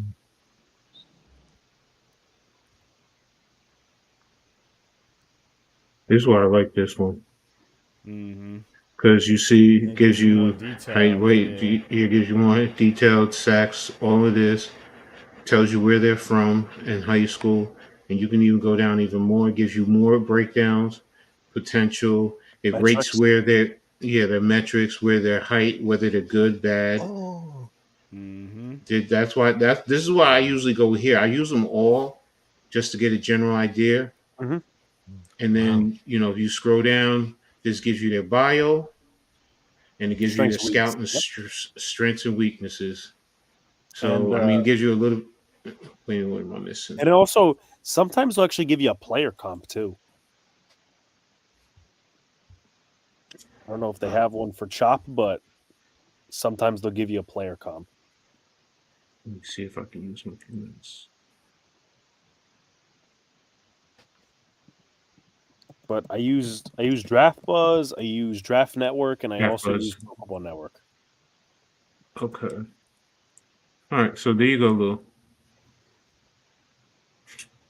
All right, you got it, Lou. It's up. Yep. Yep. Cool. Okay. Well, that's good to know. Because they wouldn't let me do it before. So now, all right. Now I know. They just switched it up on me the way I do it on Mozilla as opposed to the way I used to do it on Google Chrome. Oh, nah, you good. You good money, man. Appreciate each But and every y'all one of see y'all it. coming through. We're gonna get into Okay. Coach's Corner here in a minute. But Okay. final thoughts, man, on this mock draft here, situation here, man. Like honestly, ladies and gentlemen, I like Jaden Daniels on Pause. pause, but to contrary belief that we don't like quarterbacks over here with the big blue crew. I'm a Jaden Daniels fan. No, So yeah, we hate quarterbacks. We think that we can win a football game without a quarterback. that's what We're people crazy. think, but whatever. Anyway, I do want to improve this line though. See, what we got to do before we start doing these mock drafts and these draft simulators is we got to go through free agency. So the next thing that I'm gonna do with you guys is we're gonna look at some free agents on the next Heart of the City, or I might do this on Giants Conversation, but definitely we're gonna do this on Heart of the City. We're gonna look at some free agents, and then we're gonna work through trying to rebuild this Giants team. And I want this to be interactive to everybody that's on the show or in the chat. So we're gonna work through rebuilding this team, but it has to start with free agency. You know what I'm saying? Because if you can get a Brian Burns, if you can get a Danielle Hunter, if you can get somebody in free agency that can supplement what you're trying to do in the draft, now I'm totally comfortable with drafting Jaden Daniels. But if you're gonna run it back with Evan Neal and Justin Pugh and these guys, you're fucked. I'm just gonna be honest with you. You're fucked. Giants will have about 36 mil as of spot track, but that's before they cut a guy like Mark Lewinsky. Yeah. Mm-hmm. Yeah, you can cut Yeah. Glowinski, you can cut Slayton, I think. I think Slayton you is a 1 year. Wait, No, Slayton was a 3 year. he was a 3 year? I yeah, thought he was a yeah. 3 year. I think they signed But him to I a, think they a signed him three multi-year year, two contract. years, Yeah. 2 years. I He's think on the were. roster. He's on the roster next year. I thought he was. I thought he was for 2 year years. extension. Yeah, I know he's on the Yeah. roster next year. Yep. But you can get him out of there if you want to cut him. Like you said, Glowinski, and I think there's one more person you can cut. Adoree, I know, is off the books. Leonard Williams is off the books. So Yeah, Can- Dory has the whatchamacallits, The um void years? the void years, so that doesn't count. yeah, you can Shep is cut off the him. books next year. Yep, Shep is off the books. Um You could cut Aaron Robinson for cheap. Yep, you can get him out of there. He don't play. If you want to go ahead and there's one player. I know Pat wasn't a fan of this, and it'd still be like thinning down Aziz. Listen, man can't stay healthy, man. Yeah, but you can use Aziz if you draft the edge, you can use him to I set wouldn't be someone to come mad if off the he's bench. gone or if he's here. That's where I'm at. I wouldn't be. I Or wouldn't be how mad much either way. money? How if you cut him, how much money are you saving? Let Well, I me mean, get that. he's still on his rookie deal. Yeah, I wouldn't be mad if If he's you here. I were wouldn't be mad if to, he's gone. it's technically it's not much. It's only 1.5 mil. Mm, For one you five, better you might as well keep him on the roster. keep him. Yeah, you might as well keep him. And if you Just- can get an edge But that you you can need use to, to start yeah, it, you definitely need to get another edge. I'm totally saying that. we're not I'm not running rolling the with him to season start. No, with him, yeah, and and no ain't Boogie doing it. Basham and Yeah, Hottie. Hot Wards, get these guys out. Yeah, of here, man. no. Hottie I will bring back No only Chris as Campbell. I'm not only bringing Hottie back. no. Coach. Hottie I bring back as long as we feel over him. No Paris Campbell, no Jihad Because Ward. Hottie gives you versatility because he can also go inside and pass No, rushing I'm sorry. situations. You keep Jihad Ward over O'Shane Zimenez. I know that. Yeah, much. that's what I'm saying. That I'm saying, but what I'm Jimenez is no saying longer is, on the team. O'Shane Zimenez is not. He's not. oh, he's gone. That's right. That's right. You're He's right. done, What yeah, I'm saying so- about Jihad is someone you just bring in first and foremost, fill a starting edge position, and then you keep Aziz and you use him as a fourth edge. That's where I say okay. And if the price is right. Okay. If the price is right, and because then you don't need a Boogie Bash. I mean, we just threw away a 7th-round draft pick, but you might as well. I'd rather Hottie because he done with fits Wink system. Boogie Basham. Yeah. Who I is mean- this guy, dude? He I mean, can't. like, And he ain't got no bashing. I get coach's point. I do, because it's a good point. Like he can play inside and be like a decoy, but at the same time, I kind of would rather, and not that like they're gonna play some excellent football. I'd rather play DJ Davidson and Jordan Riley because I know Ashawn, he may or may not be on the books next year. I know Nacho is for another 2 years, which is Mm-hmm. interesting. I mean, I would rather give those guys the playing time personally, because I think Riley's shown more than Davidson, but you need to get those guys playing time essentially. That's fair. That's fair. That's fair. I mean, I don't. I was just looking at it as a rotational Yeah, fourth of course. end to have, and then on strictly on pass rushing situations because Davison and Riley are more the run stoppers, especially Riley. Davison, you can probably put him in at the one tech in a pass rushing situation if it's third and long, and then Jihad, you can play him at the three tech, so that gives you a little bit more athleticism than those two. But you still have Nacho. I mean, Nacho was definitely not a pass rusher. No, of course not. Yeah. Oh Yeah, I my think you. gosh, Clay is and Steph is killing it. Yeah. I think you still got to Sorry, draft an interior defensive lineman, because I man, just looked. true. Ashawn Robinson he's not on the books next year. He's got those No, void years. So you got what, 4 defensive linemen, 3 run stuffers. That's yeah, basically what it is. You need Mm. somebody in there, and obviously Ward is flexible and he's versatile, but at the same time he doesn't have any production on the inside. It's mostly just through stunts. yeah, yeah, Yeah. true. So And that's another thing. We always get killed with stunts. Can we use that against the other goddamn team? we don't. Where the fuck is our stunts at? The last time the Giants killed somebody with a stunt was the first time against Washington when Leonard Williams got a sack. Yo, that's what I'm talking about, Yo, we Alex. New Where the Yorkers, why man. can't We we don't use See, stunt. stunts? We Wink New is Yorkers. more. We don't stunt. We keep it funky. You know what I'm saying? Wink, Let Wink me is show you how more to more stunt. of the blitz. Wink is more into the I'm gonna blitz teach though. you how to That's why stunt. he wants to blitz more than as opposed to run stunts with your defensive line. It We should be keep it fat. funky like a junkie's pajamas. You heard? Mm. Ooh, good steal. So, coach, Yeah. we're gonna get into coach's corner. I want to Mm-hmm. thank everybody for joining the show. This part of the segment of the show is dedicated to coach. He gonna give you all the rundown of all the college sports, everything you need to know about college It's sports dedicated to him. regarding the NW and the NFC. Huh? You said it's dedicated to coach.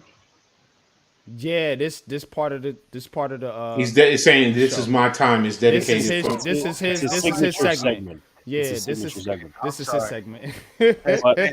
I had some mannequin earlier. Excuse me. I'm sorry. Yeah. I'm gonna, but before Put it coaches, down. yeah, before coach Go goes to ahead, his coach's Alex. corner, Absolutely. I just want to say I'm gonna head off for the night. It's fun talking Absolutely. with you fellas as Appreciate always. you Been a stopping blast, by, Alex. man. Thank Yeah, you. you already know what And it is, we'll talk. man. Go Yankees. Go Giants. And again, if you need college Yeah. film, let me know. Yeah, Me, we're gonna talk, Alex. We definitely Yeah, gonna talk. yeah. yo, Peace, you guys. coming right? Detroit. I don't know yet. I don't know Let me know. No because bullshit. Let me know. No bullshit. there's a few things. Just real quickly, there's a few things. There's the Senior Bowl trip. I might be going somewhere in May, so I'm going to see where my money situation is. I'll give you guys a definite answer. I got a really good deal. No but hit me Airbnb. up. It's a better price Yeah, this time. it's- Hotels it's legit. It's legit. Trust me. All right. Later, guys. I got you, bro. All right. Later. Have a good one. Rafi, what you got? Oh man, I just wanted to say salute, and I just wanted to say good night, everybody. Merry Christmas, Happy New Year to all of us, and of course, even know that these are the three amazing content creators coming in for New Year sports: Knicks, Nets, Giants, Jets, all around for the New Year sports. Even that Raider fan over here, because right now it's Your just Las Vegas guy right there. He got all your Vegas needs. like. Mhm. Check him But out I for gotta, Raiders content. yeah, but I gotta tell you this something. I mean, that year 2023 was like a roller coaster. But I will say this: my main goal for the next year, I'll go to the NFL draft in Detroit. I will try to save money to go to Detroit go. and just certain information, because I'm just letting you know what I'm traveling and what I'm doing in You April. don't So discuss that on the air. You wait till we end the live stream if you're really trying to go Just hop No, Okay. in I got at you. I the end of the got you, stream man. and You. yeah. He got my Twitter. Just hit me Okay. up on Twitter, bro. Yeah. Yeah, yeah, Yeah, I yeah, got yeah, you, big. bro. Yeah. Don't put no Yeah, if information you if over the you if you internet want like to that. go, Okay, man, I I don't. got you, man. Okay, okay. So I just wanted Trust to me. say And it's cheap. salute to It's everybody. it's not that much money, honestly. All No, right, it's not. so It's we get good prices, man. He's a great sales travel okay, I'll agent. check Shit, that out. mannequin. I'll Damn. check. I'll check that out. Okay, I'll check that out. So, Yes. anyways, much love, respect from El Capitan Rafael. Much love, NYG, Coach Ed, and of course Lou. I got one more thing to you. Forza Italia. Yeah, I'm just learning about Italian because even though that one of my I got Italian. grandfathers, well, my old grandfathers, he was one in Italian. So I Oh, got so you my part Italian? Please, what? yep, yep. It is. Who It knew? is. So I just wanted to tell you, have a great one, have a good night. And I just wanted to say in Spanish, Feliz Navidad y próspero año nuevo para todos. Have a All good right. one, sir. Merry Christmas to All you too, right. bro. Merry Christmas. All right, man. I appreciate it, man. It's been a fire show, man. It's been dope, man. We're gonna get into Coach's Corner, man. Then we're gonna wrap this thing up. Yeah, I'm gonna be quiet and listen. Yeah, I know Coach got some fire, so let's get into it. Let me find the dang one. All right. Here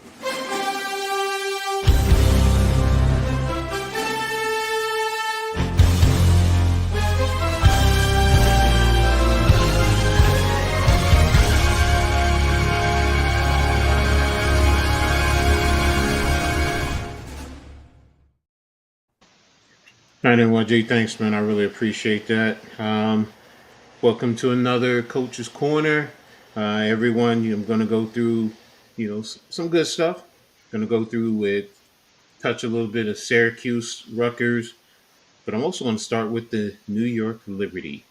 A couple of things that's been going on. I'm going to give you the roundup with the what's known as Liberty Abroad, and what that means is a lot of the ladies, when their season ends here in the United States, they go overseas and play. So that's what some of them are doing. And I'm going to start up with Jonquel Jones. She's playing for Inter Magnolia in the WCDA, and currently they're at 20-1 because they got another three victories. John Quells did her thing in helping. She's includes 21 points on 60%, 3 of 5 from three, 8 boards, and a double double of 13 points and 13 rebounds earlier this week. So she's definitely doing her thing. Han Zhu, she had a pair of double doubles. She plays over in the Chinese league. This week she scored 19 points, 12 rebounds on 61.5% shooting, 8 for 13 from the field. She also scored 25 points, 11 rebounds, 5 assists in a recent game. We also have Jocelyn Willoughby. On Wednesday, she posted her top performance in the WNBL, which is down in Australia. She had a team high 23 points on 64.2% shooting, 9 for 14, 6 rebounds, 2 assists, and 2 steals. And sexy Naira Sabali. She secured another pair of wins this week with USK Praha, recording 14 points in both contests, including a near double double with 9 rebounds on 85.7%, 6 of 7 from the field on Sunday. And bringing up the rear, Steph Dawson.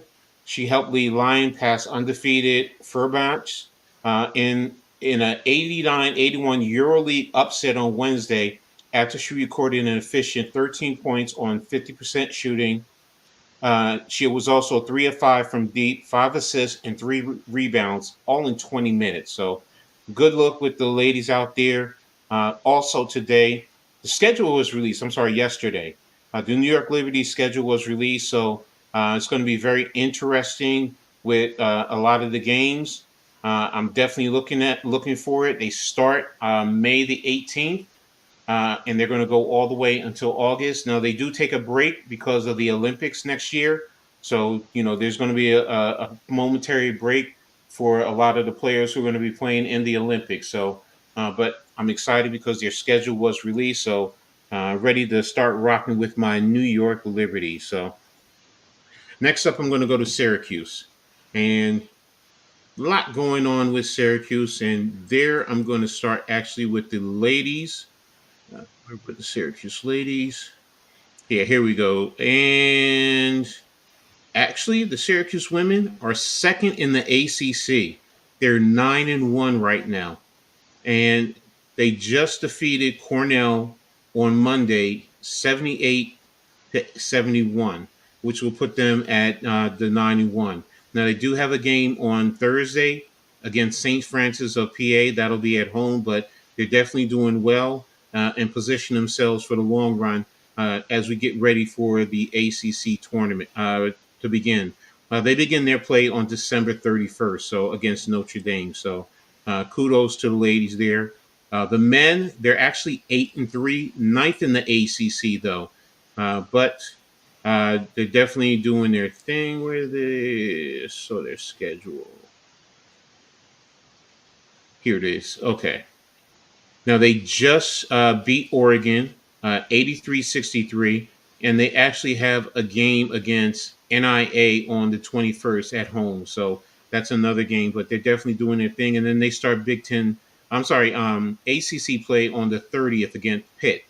They host Pitt. So and then after that, let me see. They play Duke. I'm sorry, North Carolina for you, NYG. They play at North Carolina on January 13th. So I know that'll be interesting for you with Syracuse coming down. But they're doing well there. Their team leading scorer is Judah Mintz at 19.9. He's also leading in assists at 3.6, field goal percentage at 45.3%. And rebounding is Jay Taylor, 6 per game, and steals M. Brown at 2.4 per game. So seems to be playing pretty well, especially with the changeover. And finally, we have the football team starting to do well. One of the things I wanted to touch on is they are doing very well in recruiting. They're doing well in targeting kids from Jersey. They're getting a lot of kids. One of the big thing that it just happened yesterday. Was it yesterday? 2 days ago. Kyle McCord, who was the starting quarterback at Ohio State University, he left Ohio State, and Syracuse now is the one that's going to sign him to play next year for Syracuse. So that's a big, big get for them. So kudos to Syracuse and Coach Fran Brown for getting that. They're getting ready for their commitment. I'm sorry, they're getting ready for their uh, bowl game on Thursday. They're going to be playing UCF. Actually, the starting quarterback Schrader is actually out because he just had surgery. So, but again, it's still expecting them to do well. And just as a little FYI, I'm going to be touching about that. Tomorrow is the early signing period in college football. So they're going to be signing a lot of their kids tomorrow. So they have one of their top recruits, the number 34 defensive end in the country. He's an ESPN 300. So if you make the 300, that's a good spot. And his name is King Joseph Edwards. So he's from Houston, Georgia. I played at Mill Creek High School. But they're also doing well within the tri-state as they got 1, 2, 3, 4. No, I'm not counting Buffalo. 5, 6, 7, 8, 9, 10, 11 kids from either New York City or New Jersey. So that tells you how much they're really in recruiting New Jersey. And that's also because of Fran Brown. So he's doing a good job there. So definitely excited. Like I said, they have a total of 24 commits. So tomorrow I'm going to be checking out tomorrow morning. The kids can sign their letter of intent and then fax it in to their university. So that's definitely what I'll be watching tomorrow in the morning. So good job for Syracuse there. And now I'm going to be going over to Rutgers. I'm going to start with the Lady Knights last week. Rutgers lost 2 games, so they're now 6-7. They lost to Princeton 66-55 and to Virginia Tech, who was actually a Final Four team last year, and they're currently ranked at number 16 in the country. But they lost to Virginia Tech last week. They're also dealing with quite a few injuries, as playing with now about an 8-man rotation, and they also lost one player for the year. But they're still a young team that's developing. Leading scorer still is Kayleen Schmeichel, 17.1 per game. Destiny Adams is number 2 at 12.3. So still work to be done, but still proud of the ladies. They're working their butts off. In terms of the men only played 1 game last week. They played on Saturday. They played LIU, Long Island University. They actually dominated that game, winning 83-61. Their overall record right now is 7-3. They're 0-1 in the Big Ten, though, so they do have a loss there. But again, with playing LIU, Cliff Omoruyi was the leading scorer with 25 points. He's continuing to work on his offensive game. He continues to be still the true rim protector.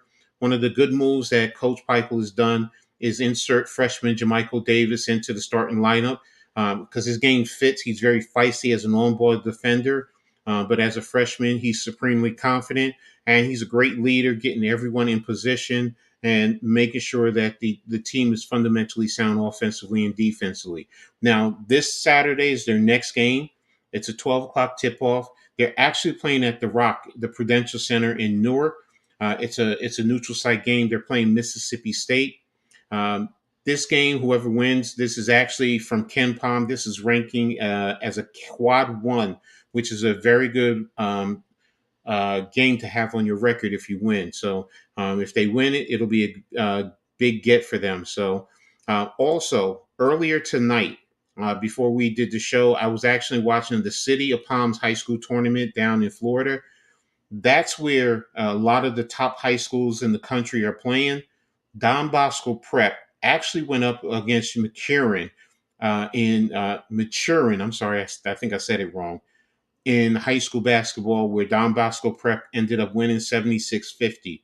Now, the significance of that is Don Bosco Prep, their star player is Dylan Harper, the number 2 player in the country who's committed to Rutgers. And McCurran has Ace Bailey, the number 3 player who is signed to Rutgers. So this was a big game in Rutgers Nation because those are the 2 top players for the program next year, going head to head each other.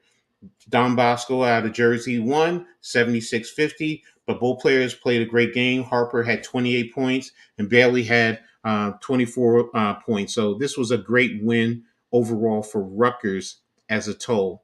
And Now, what do they what position do they play? Harper and Billy. Harper is scheduled to be they're saying point guard, but he's a combo guard. He's like 6'5", Okay. Okay. and Bailey is more of a wing. He's 6'9". You can play him as a 3-4. Great Okay. range on his 3-point shot, so he Okay. can shoot from NBA range. So, Mm. and So he, he's a stretch four. Okay. yeah, Okay. he's definitely a good player. Does get a lot of block shots. So, Mm. like I said, it's a good win. Coach Peichel, I think, was down there. I think they had said I didn't see him. So, but usually he's there. So, but again, that's a great get for and a great game because that's all the commentators were talking about. Good, this is a good pickup for Rutgers going forward. So, and now in terms of Rutgers football, a lot has been going on in terms of the foundational point of the football team. Right now, because a lot of teams you're seeing players hitting the portal. I mean, there are kids who have transferred out who have hit the portal. Most recently, it was Aaron Young. He was a running back for Rutgers. He was basically our third or fourth string running back, but that's because he was coming back off an injury this year. So, but we all wish him well. We think he's going to do well. His brother's actually in the NFL right now, so. But Rutgers, for that matter, key players, they have 10 senior starters who are returning.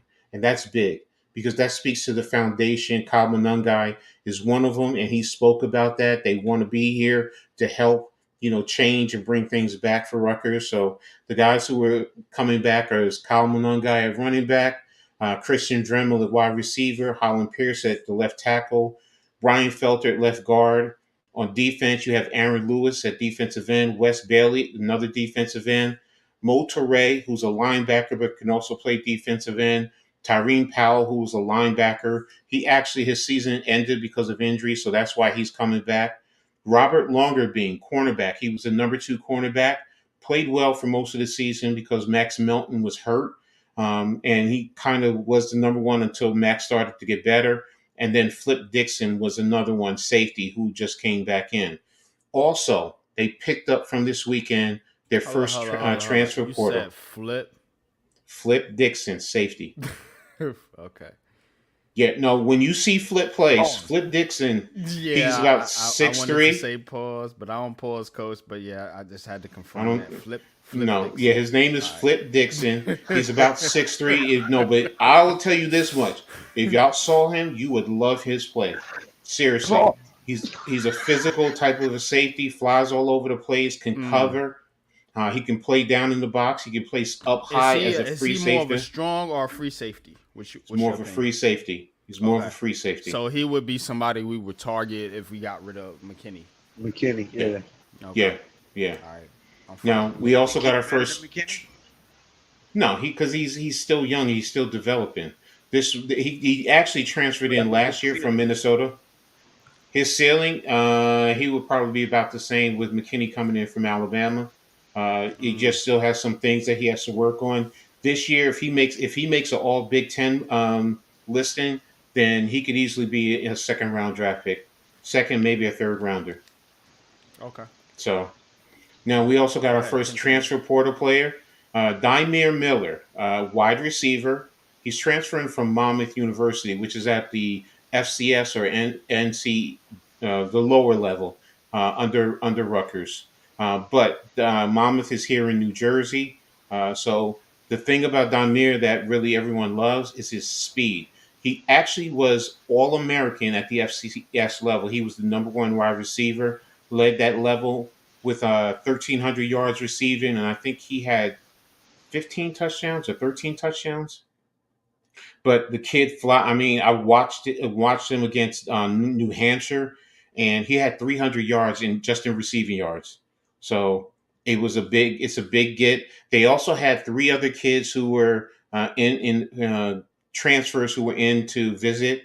One was quarterback Alan Caligmanis and his brother, wide receiver, tight end Dino Caligmanis. They're both played at Minnesota, but they're here to take a look at Rutgers because the OC recruited them. Our current OC, Kirk Shiraka, recruited them to Minnesota because Kirk was the OC over there. So they're thinking about coming over here. The other was offensive lineman Kevin Wedgington from Michigan State. He's actually a Jersey guy, so he's looking at Jersey right now, or looking at Rutgers and considering because one of his statements that he said is that he's leaving Michigan State is because he misses his mother's cooking. So, you know, the hope is that he definitely will consider Rutgers. I know he's taking another visit before he makes his decision. So, You missing them cutlets, huh? Mama's cooking. yeah. So, and like I said earlier, the team continues to prep for the bowl game. They're playing the University of Miami, Miami from Florida. Yes, they're playing them in the Pinstripe Bowl next week, December 28th at Yankee Stadium. So I'll be checking that out. And like I said, the early signing period is tomorrow, so recruits can sign their letter of intent. Rutgers right now per 247, they have them ranked in the late to early 40s, late 30s, early 40s in terms of their rankings. So that's a good look for Rutgers overall. So definitely excited about that. So I'll be on the point with that tomorrow, checking out their signings, especially across the board. So um, especially with the Big Ten. I'm definitely going to be looking at all the teams there, especially the new ones coming in. Just so excited, for Rutgers in reference to that. So, but that's it. That's what I have for Coach's Corner today. So, back to you, NYG. Man, good shit, man. Coach, man, you always bring the fire, man. When when it comes to Coach's corner, man. It's it's a what the hell did I do? Okay, there you Hmm. are.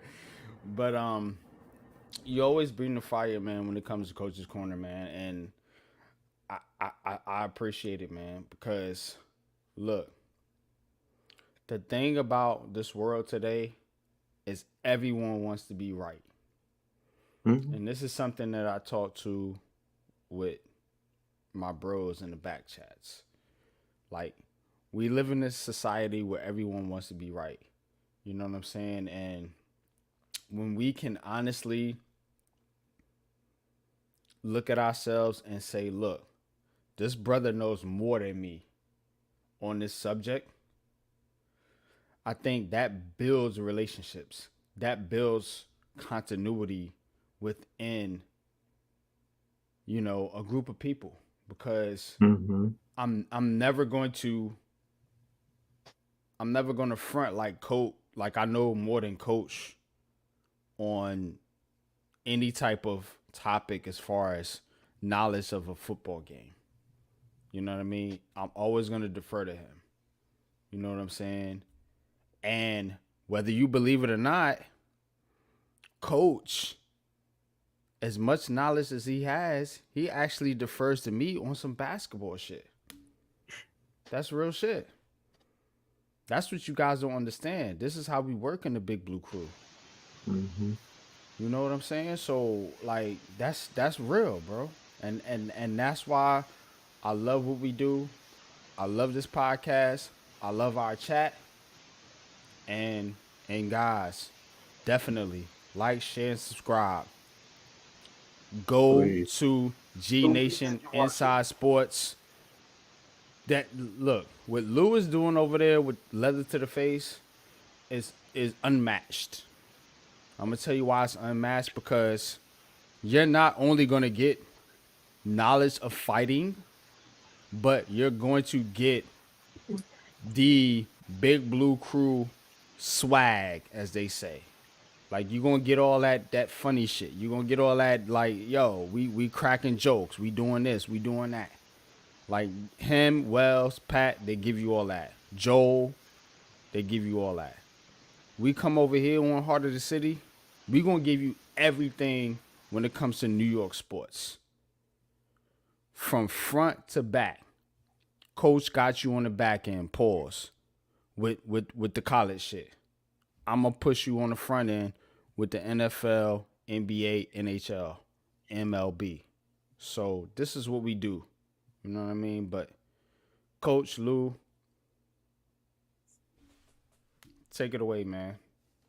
Tell them where they can find you at. Tell them what you got going on. Go ahead, Lou. You got it first, bro. He's not there. Okay. Well, you can find me on Twitter at Coach Ed Gladney. That's Ed with two D's. Um, YouTube is Coach Ed Gladney's Amazing World of Sports. Um, got trying to set up possibly to. Well, I'm definitely going to be covering a couple of the bowl games. I'm just trying to Mm-hmm. really solidify. I might do the Syracuse game.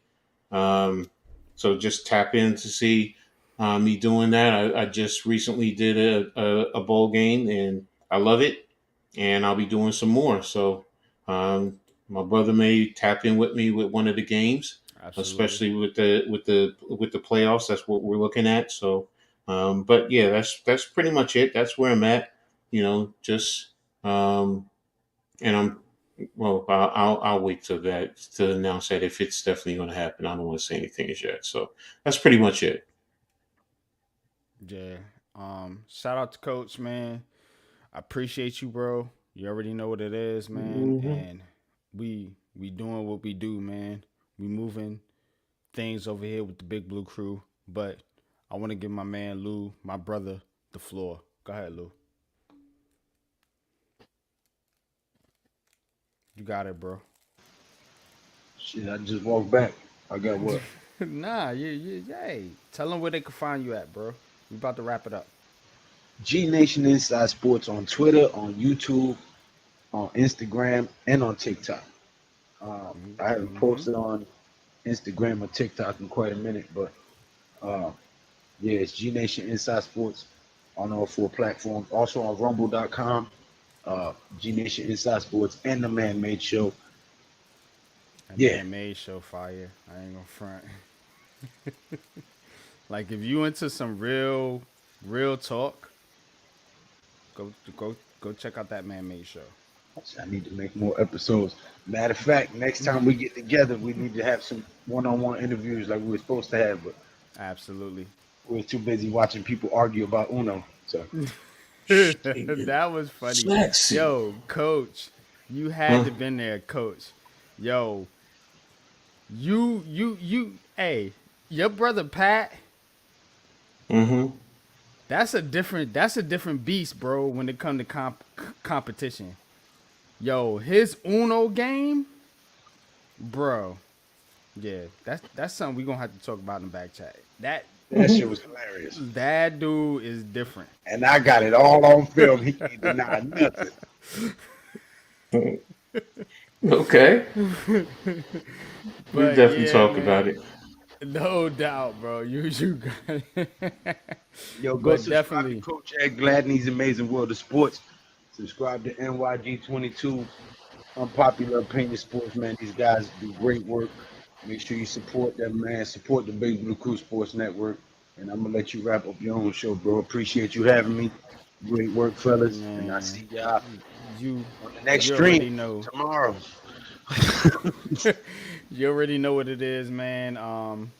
And appreciate everybody for coming through, man. But until next time, y'all.